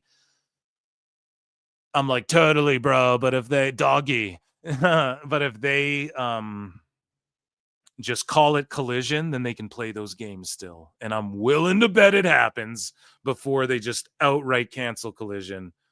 Or maybe not. Maybe I'm wrong. Maybe they just cancel it and then add like the half-hour play time for Tony, where you can add on 30 minutes or whatever. But just terrible. And I'll play a trombone flop. We did for SmackDown. SmackDown did like 1 billion times that number. So what are we? Oh, man. So this I found very odd. And it seems as though there's a conspiracy afoot here. One of many in AEW's world. WrestleTix post this. So WrestleTix, formerly AEW Tix, this is the rumor. So allegedly they were AEW Tix. Allegedly. AEW tickets stopped doing so good. So then they just became WrestleTix. So look at this. They started a Patreon. Good for them. Drop your numbers early for patrons and shit. Everybody's got their grind. Everybody's got their grift. Do your thing, buddy. Like I think what he does is good for historical context of pro wrestling. Like Dave Meltzer could spend his time like giving data like this to Twitter, feeding it into Twitter and being like historically this and that, because he did write every paper there was before there was the internet and shit. You have to look at what Dave wrote about wrestling essentially, and that's what Dave could be contributing to wrestling now, and he's fucking not. He's just like spurging out and arguing with Redax. So AEW adds dates in Erie, Pennsylvania and Atlanta, Georgia. Pre-sale codes inside, and it says free post. So he does other posts, even promoting his Patreon, where he doesn't, or I don't know who operates this account, where they don't, pardon me, write free post. So why is this all of a sudden a free fucking post? Like, are they getting paid to post otherwise? That's what I don't know. Why is this now free post? Here's some promo codes. So do you get paid to post shit otherwise that we're not privy to that info? I don't know, but Wrestle Ticks, come on now.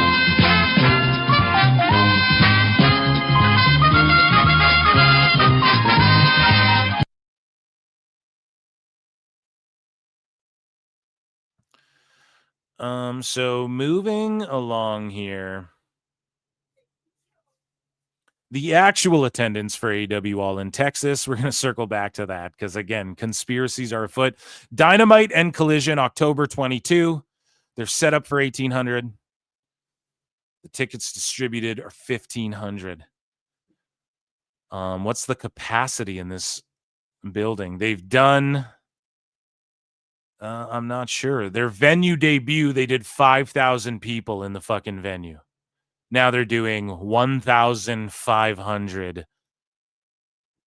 people in the venue.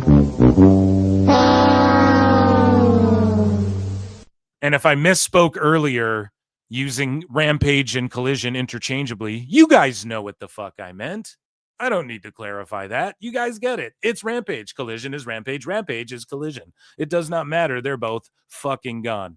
Okay? And they did 5,000 people almost in the building in their venue debut, and now they're doing 1,500. Collision scored its low. I'm just letting you guys soak that in for a minute, okay? Collision scored its lowest 18-49 rating in show history last Saturday night with the new Nielsen Big Data Plus panel rating system. It was the second episode of Collision to be tracked using the new methodology. Collision averaged 226, down 9% with a 0.03. The key demos all watching on Max, Brian. The key demo. Fuck.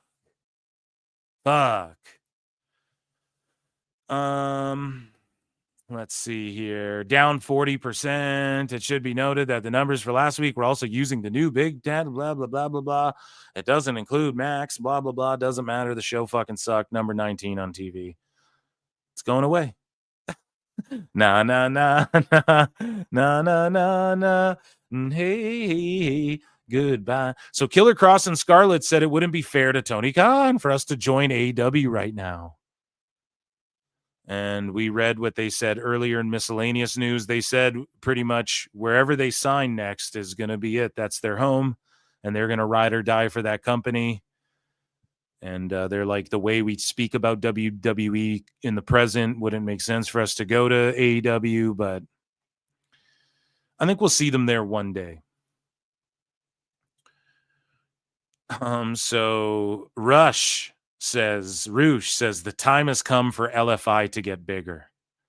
And of course, you know, Dave Meltzer, that's why he started Fantasy Mark booking about how fucking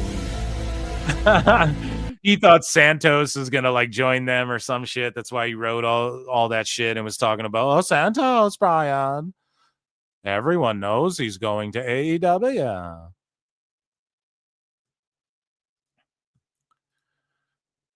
So AEW star Adam Cole has been confirmed to be among the voice actors in the indie video game Curiosity from Dark Bear Studios, which released on Steam today.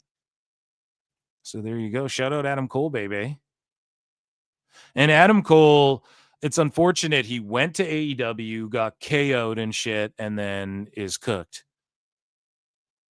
If I'm him, I'm just staying in AEW forever and making as much money as I can from Tony Khan forever now and wrestling as little as possible. This is so unfortunate. He was so fucking over. Speaking of over, we have our big main event story here, okay? I just need to chug some water down, man.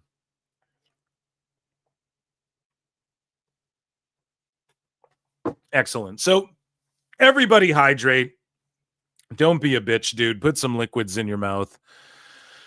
And let's get into the main AEW news. This is this is some shit right here. So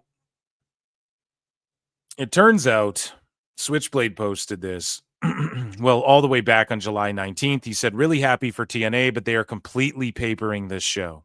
Speaking of Slammiversary. Now, whether that's true or not, I don't know. We saw physical evidence of comp tickets for All in Texas. We heard anecdotal stories and just what the rumors were that they were just handing tickets out for that thing. It is what it is. My take on it is like, okay, if WWE inflated the 93,000, Brian, then good for them. But Meltzer still spurgs about it. Why doesn't he call AEW out for inflating the original all-in attendance, which we all know was inflated?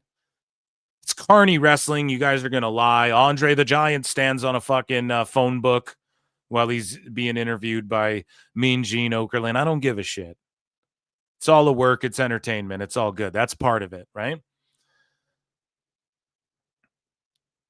Who gives a shit? Oh, they fudged the attendance. Who gives a fuck? And Dave doesn't actually care about that. He just cares that WWE does that. But when AEW does that, he doesn't give a fuck. And my take is like, who cares? It's carny wrestling. But at the same time, they did that. People call them out. Call them out. Keep the same energy. If we're going to still cry about 93,000 or whatever on TMZ's Hulk Hogan doc, Dave Meltzer, and that's why they cut your crusty face out of that shit. It's because you were just melting down talking about how Hogan didn't really sell the tickets he sold. And that's what you did on the news, too, on your fucking news appearance. And everyone's like, oh, we're just here to mark out about Hulk Hogan. He's one of the greats. Like, why? You don't need to shit on him. So, again, if TNA papers their houses a little bit, 1,000 tickets here or there, I mean, okay. I don't blame any wrestling company, but everyone's got to keep the same energy. I haven't heard anybody calling TNA out for this other than Switchblade. Let's hear what he has to say. The same pattern is All In, where they suddenly move large number of tickets at the end. I was told All In did just under 20K paid and the rest were comps. Yeah, that's accurate for sure. I would say, like, I don't know. My whole thing, I was like, there's 18,000 people there and they comped fucking 2K tickets. That's sort of what I was joking about going into All In, because that was sort of just what was floating around. TNA are obviously comping here. Sure. Okay. Switchblade likely analyzed it. And if he didn't, I don't fucking know. Whatever. I don't get triggered if he doesn't like TNA or whatever. But he's saying this pattern of people showing up last minute. Well, in AEW's case, people know that Tony Khan will do fire sales. Like, if you wait till the last, I will give AEW this excuse, this built-in excuse, just to argue Switchblade's point here, right? AEW, they know that Tony's going to charge like $60 a ticket or like 100 or whatever the fuck, let's say. And then last minute, and he did this for the Sting pay-per-view, he'll just start selling tickets for $1, or they'll just start handing tickets out for some of these events to get people in the building. So I'll say this, maybe AEW fans are trained and are brainwashed, Brian, and they know to just wait till the last second and get them for like $20 or $10 or whatever. And WWE do the same thing. I mean, this always happens. And also, it should be noted, I think Ticketmaster is getting fucking sued, dude, for like leaning into scalping culture and all the fucking fees and all this stuff. Like, I don't know. Hopefully a precedent is set and prices for fucking tickets for shows and shit start going down just in general, dude. But I digress. Switchblade has this to say, and there you have it. AEW All In's official attendance for Texas was 23,759 people in the building, with 21,973 spectators per WrestleNomics. As you can see below in the quoted tweet, I was told privately within a week after the show that the real paid attendance was just under 20K. I had heard similar shit, and not from Switchblade, so if we're matching notes, if we're comparing notes, it fucking stacks up as shout out Switchblade, okay? He's a good cat. And we have good discussions in the DMs about this shit. And who knows? So maybe Tony Khan papered it 2,000 tickets or something. 3,000. Would that shock you? I don't fucking know. That for a 20,000 seater, Tony Khan papered 3,000. I'm not shocked by that at all. I was like going on other people's pods and my own saying, we're talking in the thousands comped. And I went out on a limb and said that shit. Well, here's Thirsty Thurston backing me up again. How do I do This it? just in from Phil Marks of PWT. He says, I told you so. I just keep fucking hitting, man. There's no misses here. No, I admit the misses. That's the thing, right? So it's like fucking, hey, I was talking shit and said TNA would be doing 8K.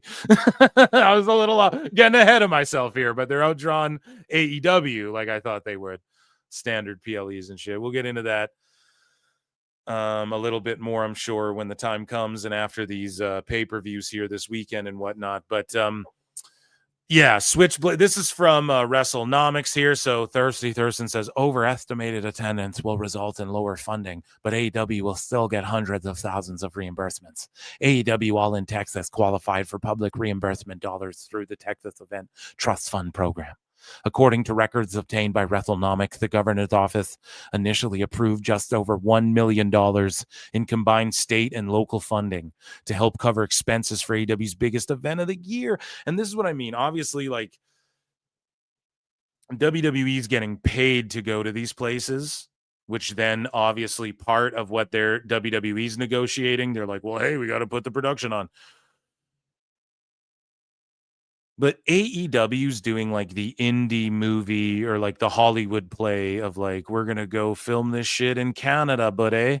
We're going to get a tax write-off, which like, I get it. WWE does that, but they're also, people are bidding for it. No one's bidding for AEW. It's just wherever Tony Khan can kind of book his thing.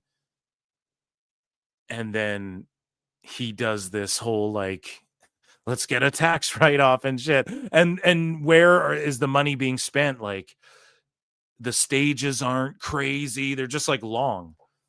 Tony just sets up like a long stage and it's just like the cheap LED board setup. Like, I'll give them credit. Like AEW early on, they used to have like even Fyter Fest had its own vibe. And like the pay-per-views used to have their own vibes and shit. Tony Khan won't even like switch up the color of the ropes or something for his pay-per-views. You know, it's just unoriginal. It's uninspired. The aesthetic is bland. It feels like WCW. Yeah, it did when it first started. It doesn't anymore. It feels like Impact Studio Wrestling. It feels like Impact in a weird way. Just the crowds, I'll be honest, the sickos are, the people who attend AEW shows are hotter than the Impact crowds were in like its really bad days, you know, where it was just, as Jim Cornette described, it's people in there fucking getting AC. You know, they don't even know what's going on, you know. Sickos at least like know what the fuck is going on, and they get hot for like the guys they want to see and shit. But anyways, let's keep reading WrestleNomics. So they got a write-off. AEW will end up getting somewhat less than the amount, though, because attendance for the event at Globe Life Field in Arlington was lower than expected. Oh, so they were supposed to draw a certain amount, and then they would fucking get $1 million, but now they're getting like 750 because they didn't hit the number. Oh my God. Could you imagine them pulling that on WWE? Triple H hears shit like this and fucking just howls laughing about shit like this. And meanwhile, Dave is sitting here. They're clear. It's a challenger brand. They're not as big, but I mean, the shows are better. 5-star matches. The best guys, Tony Khan. Dude. So the funding approval was based on estimated attendance of 33,490, including 32,500 spectators. So they had it written in there like, okay, you guys can have 32,500 spectators, but if you don't hit that, like, so if staff gets to the 32.5, you don't get the fucking money. That's crazy that that's even like written in there, you know, just zero faith. No one had any faith in this fucking event. After the July 12 show, officials submitted documentation certifying actual attendance at 23,759, including, so listen, the spectators were 21,973. Switchblade, myself, other folks, I'm redacted, not even me, just other folks were told it was like 18,000 bought tickets. Like they drew 18,000 and some, and then the rest were comped. I went on there saying before WrestleNomics did their thing and they got the document. Thank you, Thirsty Thirst. So I was right again. I said, yo, we're talking in the thousands of tickets given away now at this point. Boom. Even if it was 3,000, would that shock you guys? If it was, they say 21,973. Okay, let's say 18,000 and some bought tickets. Let's say they comp 3,000, 4,000 tickets. Would that honestly even shock? It wouldn't shock me if WWE did that. Wouldn't shock me if fucking, you know, so this doesn't shock me at all. I fucking knew this was going to happen. And thank you, WrestleNomics, for at least calling it out. The count of 21,973 spectators reflects the number of tickets scanned for people who actually entered the venue. The number of tickets sold or distributed, which we couldn't confirm, could differ significantly. Fuck yeah, it could. The final estimate by WrestleTix, who does for free post, non-paid post. Oh, so your other posts for AEW are fucking paid? You know, what the fuck does free post mean all of a sudden, WrestleTix? So like, oh, I can't trust them. It's not unusual for the number of tickets scanned to be substantially lower than the number of tickets distributed or sold. Records also show 678 suite tickets were sold, though only 274 were scanned for admission. Whoa, buddy. Whoa. Uh-oh. Hold on. What's going on? No. Hold on a second. So records show 678 suite tickets were sold, though only 274 were scanned for admission. So Tony Khan gave away 400 plus suites. Sweet seat. This is how I'm if I'm wrong, correct me. This is what I'm interpreting. Just puzzle piecing it together here. I'm a dumb fuck. What do I know? So they comped like 400 fucking suite seats alone, and you don't think they comped 2,500 fucking tickets on top of that? And then plus staff, and then they go, oh, there's 25,000 people in here or whatever the fuck they reported. Come on, man. Come on, you guys are being duped. You're being like old school Carney Wrestle duped. Worked. The sickos are. I'm talking to the sickos now. And if they were smart and study the business, I mean, Dave Meltzer should be calling this out like he calls out the Andre Hogan thing that he's been calling out for 5 million fucking years. So that's wild. Switchblade says you can read the full article here, which has some interesting information regarding the lengths AEW go to in an attempt to stop information getting out regarding real business metrics. So now, what's going on here, right? A little bit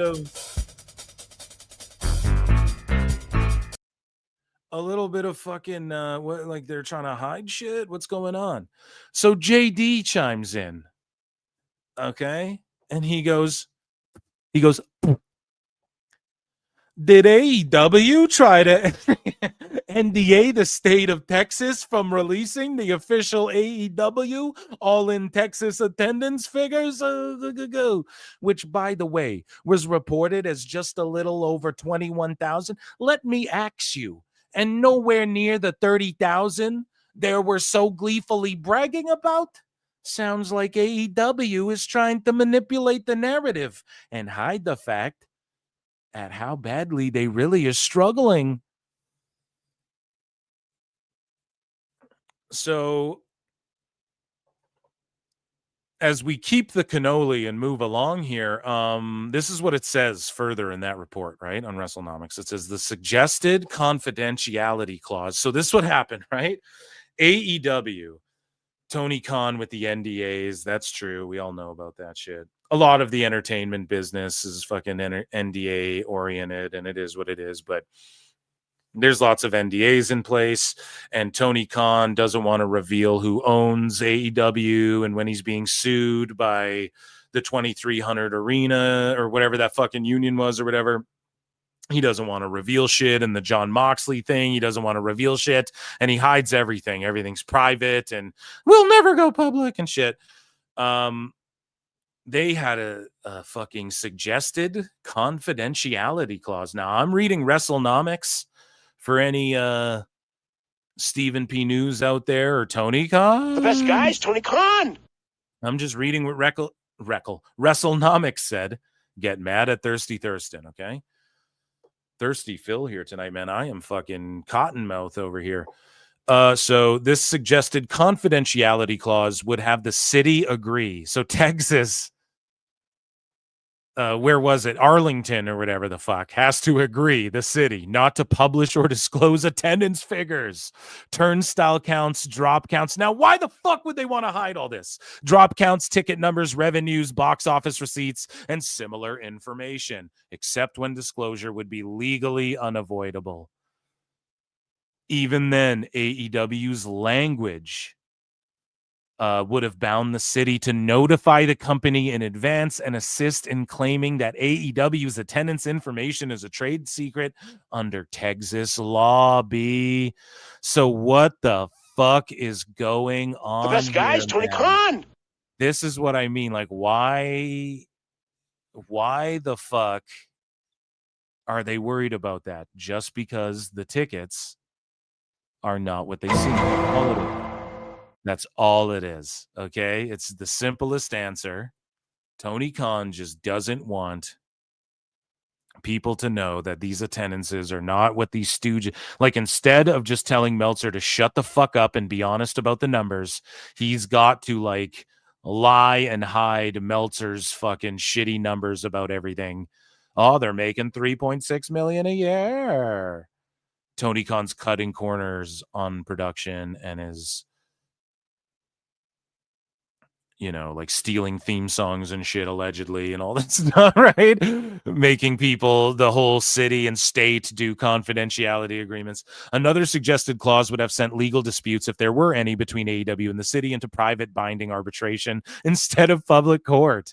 Like with at least some of its talent contracts. This is like fucking going to a Diddy party. Ooh, I brought it back. It's back again. Too soon? AEW wanted its counterparty to waive its right to a jury trial and handle litigation only in private with AEW's chosen arbitration provider, Jams. Those clauses didn't make into the final version because Yelverton told us agreeing to it wouldn't have complied with state law. Texas statutes establish limits under which government entities can resolve disputes in arbitration. That is not an unusual request we receive. Yelverton wrote to us by email on Wednesday, but it is an easy response because it is not allowed under state law. The full length. So he goes, it's not an unusual request but we say no to this because it's not allowed under state law. So Tony tried everything to hide this shit. The full language of the suggested arbitration clause may give us insight into AEW's preferred language for these kinds of agreements that aim to keep lawsuits hidden from public view. Lawsuits. So why are they getting sued, man? Why would they? And this is the thing. It's not just, this is what's interesting to me. They're going to great lengths to hide shit, and it's not just the attendance and shit. It's if we get sued.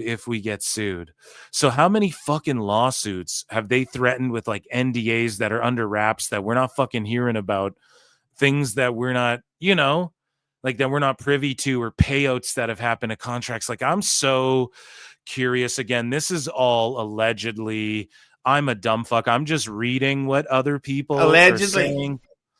And then I'm just, compiling it and giving my opinion. I really don't know anything. But that, ladies and gentlemen, altogether, Ichi Nissan Da was AEW conspiracy news.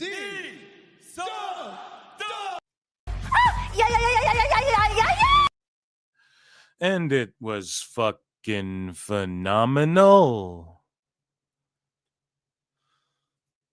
Jeepers creepers, man, we've been going for a while, but before we get out of here, folks, we have one more segment here to cover, and this won't be entirely too long, but we do have one more segment to get to. Ladies and gentlemen, thanks everybody who's here. If you want to support PWT, consider going to patreon.com/prowrestletimes and signing up and joining Patreon, or you can become a member of this channel. You can super chat in, you can gift memberships like a bunch of lovely people have been doing tonight. Or hopefully you get gifted a membership. That's why you need to come get in chat. You get a membership, you get access to bonus shows Mondays. People gift memberships all the time. And thank you. You can hit like, you can subscribe, you can leave a comment, all that good shit. If you support what I do, I appreciate you all so much. We have one more segment, though. We're not entirely getting out of here yet, okay, you guys? I won't let you off that easy. All right? Thursdays, 8 p.m. Eastern, 5 p.m. Pacific, Dave Meltzer, Dumb Moment of the Week, my new podcast, official Dave Meltzer roasting podcast. He's been getting roasted all throughout the night, throughout the live shows, because that's inevitable. And so I figured, hey, I innovated the segment, making fun of Dave Meltzer. Everybody's doing it now. I will innovate once more. And I will start Dave Meltzer, Dumb Moment of the Week, double M, DM rather, W. Don't even know my own tagline. And that's Thursdays, 8 Pacific. Tomorrow it'll be live on YouTube and then wherever podcasts are. Pardon me, 8 Eastern. It's been a long one. I'm tired. I got up super early, like 5:30 a.m. It is now 8:22 here, so I got to make fun of Sickos though before we get out of here, right? We all wanted it to succeed. We have right here F1WGP7 gifted a goddamn membership. So there you go. Shout out whoever got that. We acknowledge you. Welcome to the PWT universe. We're all part of the PWT universe, but someone's name is in green there, and thank you for your contribution.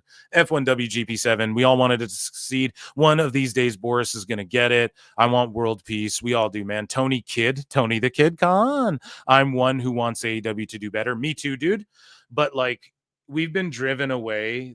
We're past that now. It's like sickos have fucking just driven people away to the point where I'm rooting for them, but we have to root for them in context like, okay, NXT, TNA, AEW. That's the conversation. Raw and SmackDown, we just have to like leave it alone in its own. I want all wrestling to do good, but in order for things like I'm not going to not shit on MLW if they're doing trash or whatever,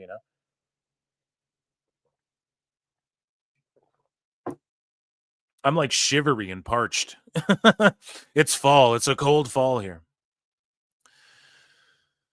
Up in here, Canada land there, buddy. John Dauncey Bus. It's 10:22 here. No days off. Yeah, dude. Okay, well, let's make this one quick because this is 3.5 hours without a Meltzer segment. We'd be roasting Meltzer for like an hour and a half some days. So that's why 8 p.m. Eastern, 5 Pacific. Let's get the plug right. Double DMW, Dave Meltzer, Dumb Moment of the Week.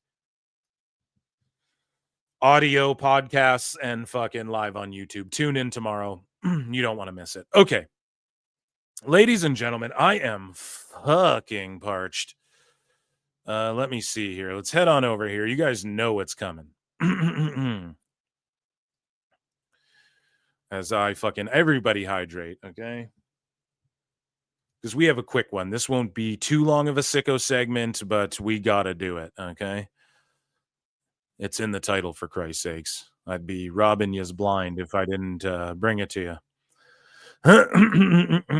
Okay, so ladies and gentlemen, it is time. Here, I gotta. This is the big intro to the segment too, where I was throwing my fucking voice out doing it, and my wife thinks I'm redacted. It is time for nobody's favorite segment, and it is called the Sicko Diamond. Oh. So the coach, and I mean, coach is cool, whatever. You can like him or not, but you know, Paul Walter Hauser, he called out WWE's ticket pricing greedy and ugly. And the coach says, not sure how many more names in and around the business need to be heard before they will listen. We aren't complaining just to complain. We are complaining because we have the platforms to be heard and seen and help speak for the fans which simply want to go and see their favorite wrestlers. It's as simple as that. I fully agree. My response was, I don't care if WWE is on the moon or Saudi Arabia or gets another gajillion dollar deal. I really don't. Like, I don't get, another 150 billion. I don't give a fuck. But it's supply and demand. Unfortunately, guys like PWH come across more like AEW sickos.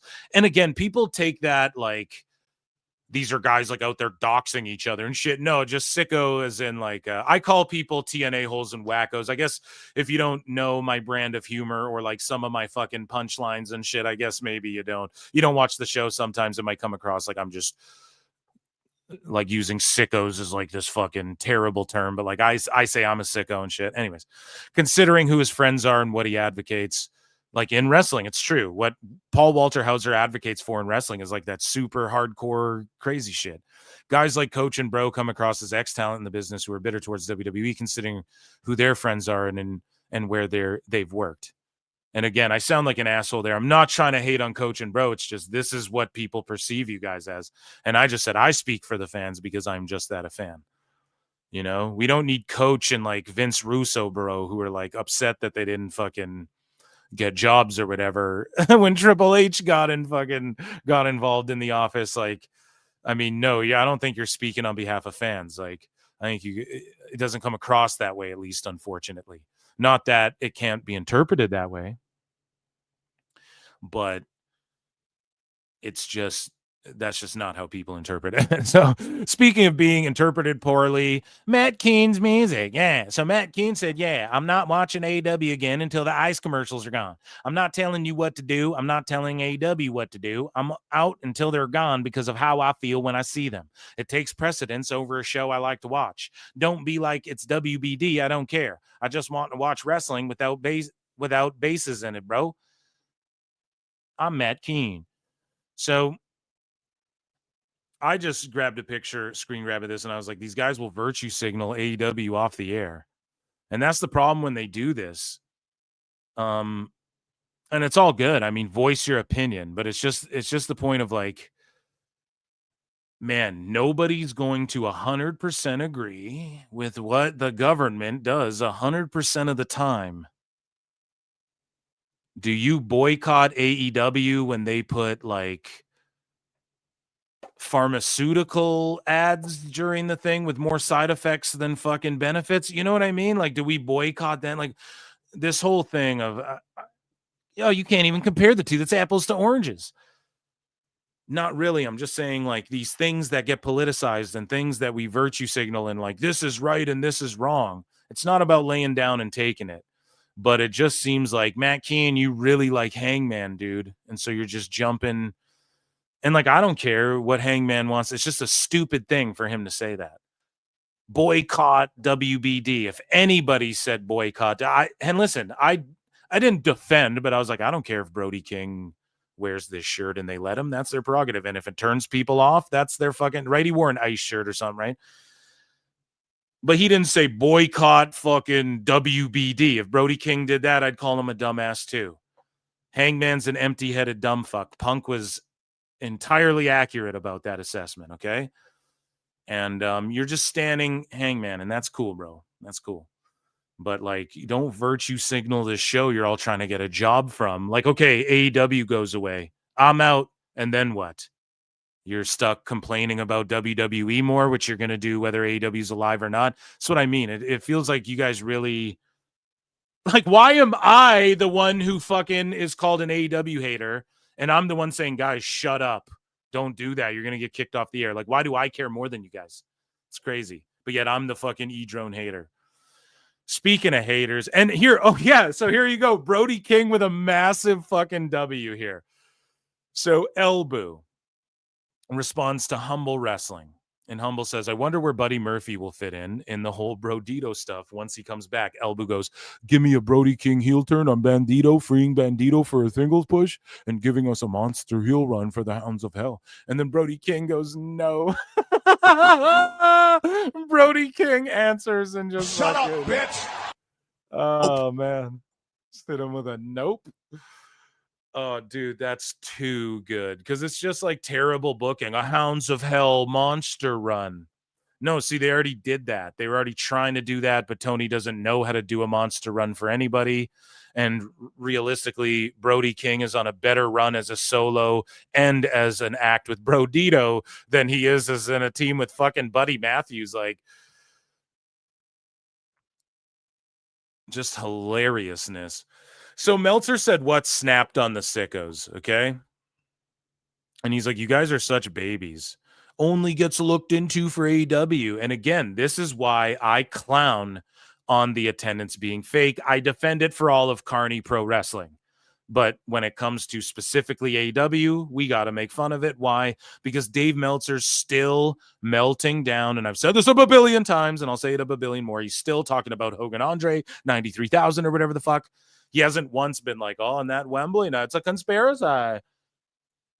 They're making people sign confidentiality agreements, Brian. I study. So Meltzer said what is like only gets looked into for AEW. You guys are such babies, such rookies, such victims, and so hilarious. And that's the Matt Keane thing.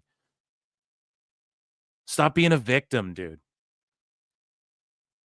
Fuck. And so hilariously uninformed. The effing WrestleMania 3 attendance has been debated for 37 fucking years. I'm old.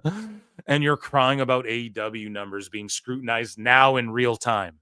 Meanwhile, WWE's have been scrutinized in real time all the way through for 40 fucking years. And you guys are crying. That's the problem, man.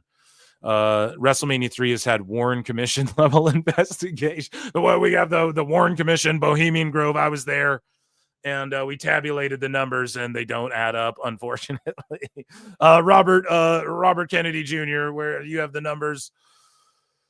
So counting seats of the Silver Dome to estimate WrestleMania 3's true attendance. That's from fucking Thirsty Thurston in 23, dude. This is from Bixen's band on Bixen's band. There's a new wrinkle to the WrestleMania 3 attendance drama, and it's from a recently authoritative source. That's what Bixen's band said in 24, dude.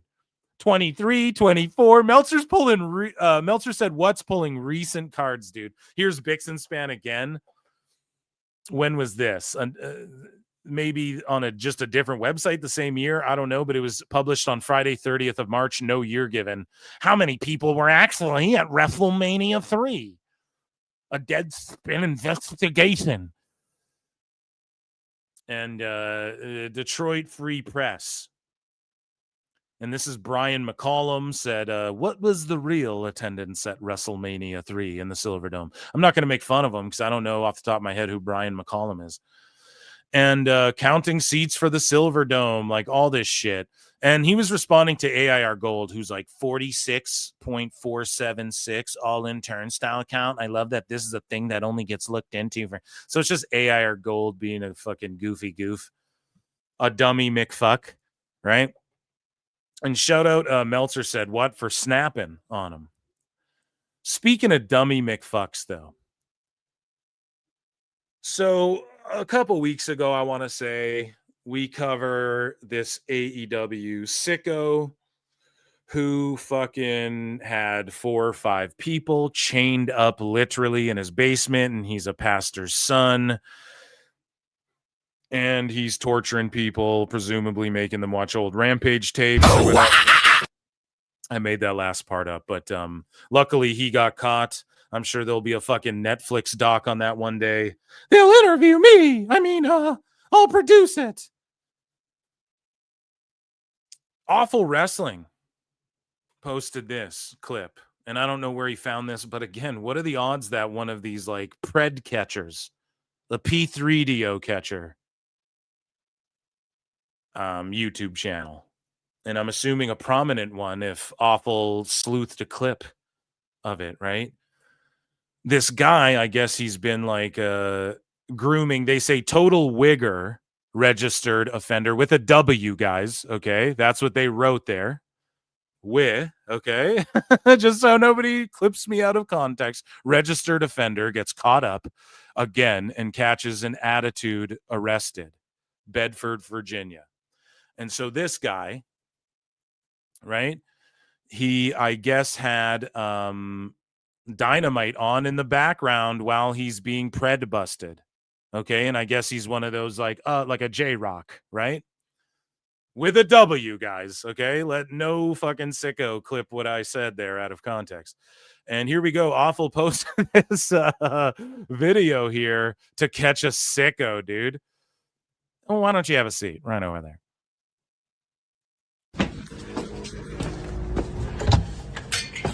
Yeah, bro, I appreciate it. Dynamite's on, bruv. Picture in picture. And then he looks over at it.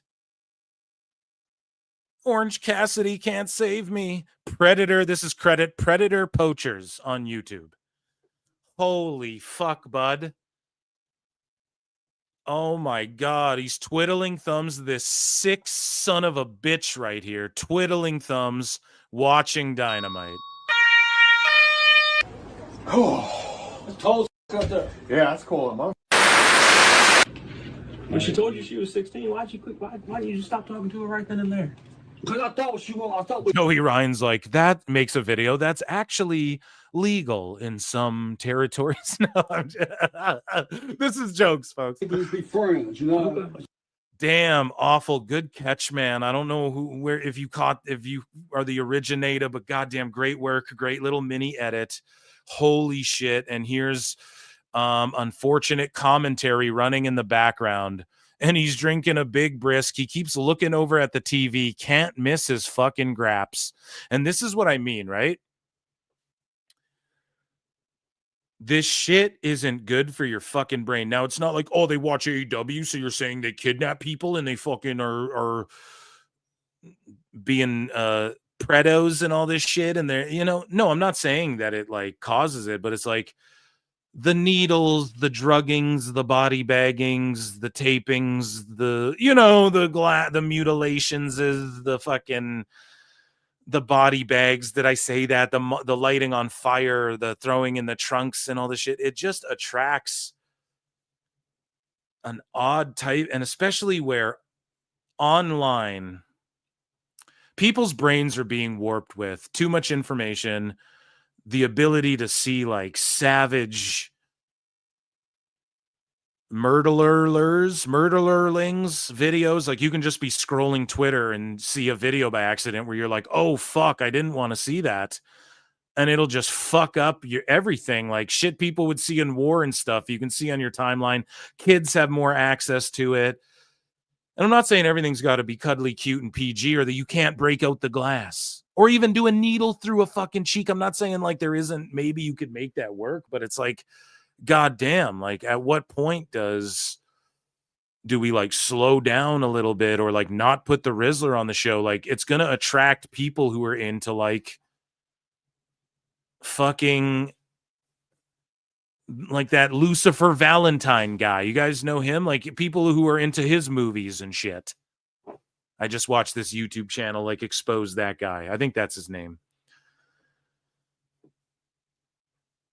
Like it's just sicko shit. And then when Tony Khan's like, we're the sickos, and they sell sicko shirts, and then this keeps happening. Now, has there been PDF files who watch WWE? For fucking sure. The sheer length it's been around and the amount of fans it's had and everything. But in 6 years and the shit you're seeing on the TV, and then this has happened 2 times now on like in the span of like a month on fucking big time YouTube channels and shit. I just think, I don't know, man. I just, whatever. Maybe hit me. I want people, tag me in some WWE examples then, and let's outweigh them.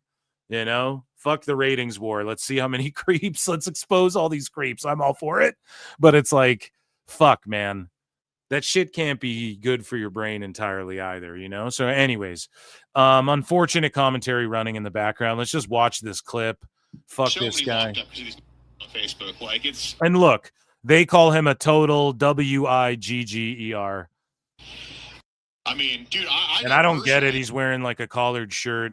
Maybe when he talks, he's all like, "Fuck, man, I didn't see, I didn't watch this." So like probably a couple hundred that are locked up because he's on Facebook. Like it's crazy. I'm not gonna be one of them. I'm gonna talk to my people that I know. Yeah. That's 18 and older. Yeah. And the ones that I don't know, I don't need to talk to you. Right. I don't know, man. Does he seem okay? The title's fine. Whatever. Fuck the title. Bullshit. If your ass ain't what age you need to be, I don't need to talk to you. Right. You need to go find your ass somebody else to talk to your own age. Right. Leave me the alone. That's what I'm saying. I'm not going to this. And what the fuck? But weren't you talking to a 16-year-old? Man, this guy seems wasted or pilled up or drugged up or something. I don't know, dude. Bullshit with this Boozy idiot. Anymore. I'm not doing it. Yeah. No. And you just hear Excalibur in a fucking Fred Catch video. Bro. Oh my God, dude. This is killing me. God damn it. Now, maybe he's a WWE fan and this is just on a Wednesday. Maybe he's streaming on Max. It seems like the older viewers. It seems like the older viewers are skewing. It's skewing older on Max, Brian. Oh my God, it's the greatest thing I've ever seen. Holy shit, dude. Down for trouble. April, she's proven she's living right here, living proof that trouble. Dude, she's crazy, bro. You talk to her? I mean, I see what she was saying myself, man. Oh, I mean, if I would, man, that's. I'm glad you can't talk to me. Yeah, man. I'm glad you can, cause she was talking. My mama, bro.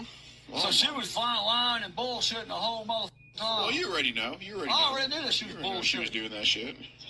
Like you, bitch, you ain't going nowhere. Yeah, right. I thought to myself, that motherfucker coming here, she talking shit. She texted me, I'm on the way. All right, can you wait for me outside? She said, "Cash me outside. How about that?" I'm like, what? I said, I'm on nobody. Right. Nobody gonna your ass. I knew then it was something up when she said that. Right. Okay, there's something up with this shit. Is the police gonna show up at my... And he keeps just asking, like, "Are the police gonna show up?" It's like, yeah, dude, you're fucking, you're admitting that you're a fucking ped, dude. Yeah, fuck this guy. Facebook, they're just sitting there watching AEW. It's on in the background. Not a good look. I mean, two terrible looks back to back in a month. And that, ladies and I mean, I don't know what else to say. It's just gross and fucking uncomfortable. That, ladies and gentlemen, was our amazing. What a fucking fantabulous show this Wednesday show was. I've been coming with heaters lately, Chad. Let's go. Round of applause for you guys and me.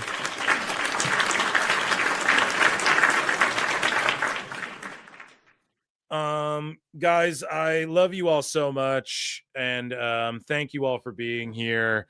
Please tune in to Dave Meltzer Dumb Moment of the Week tomorrow, 8 p.m. Eastern, 5 Pacific. It's live on YouTube, and it will be wherever podcasts are streamed.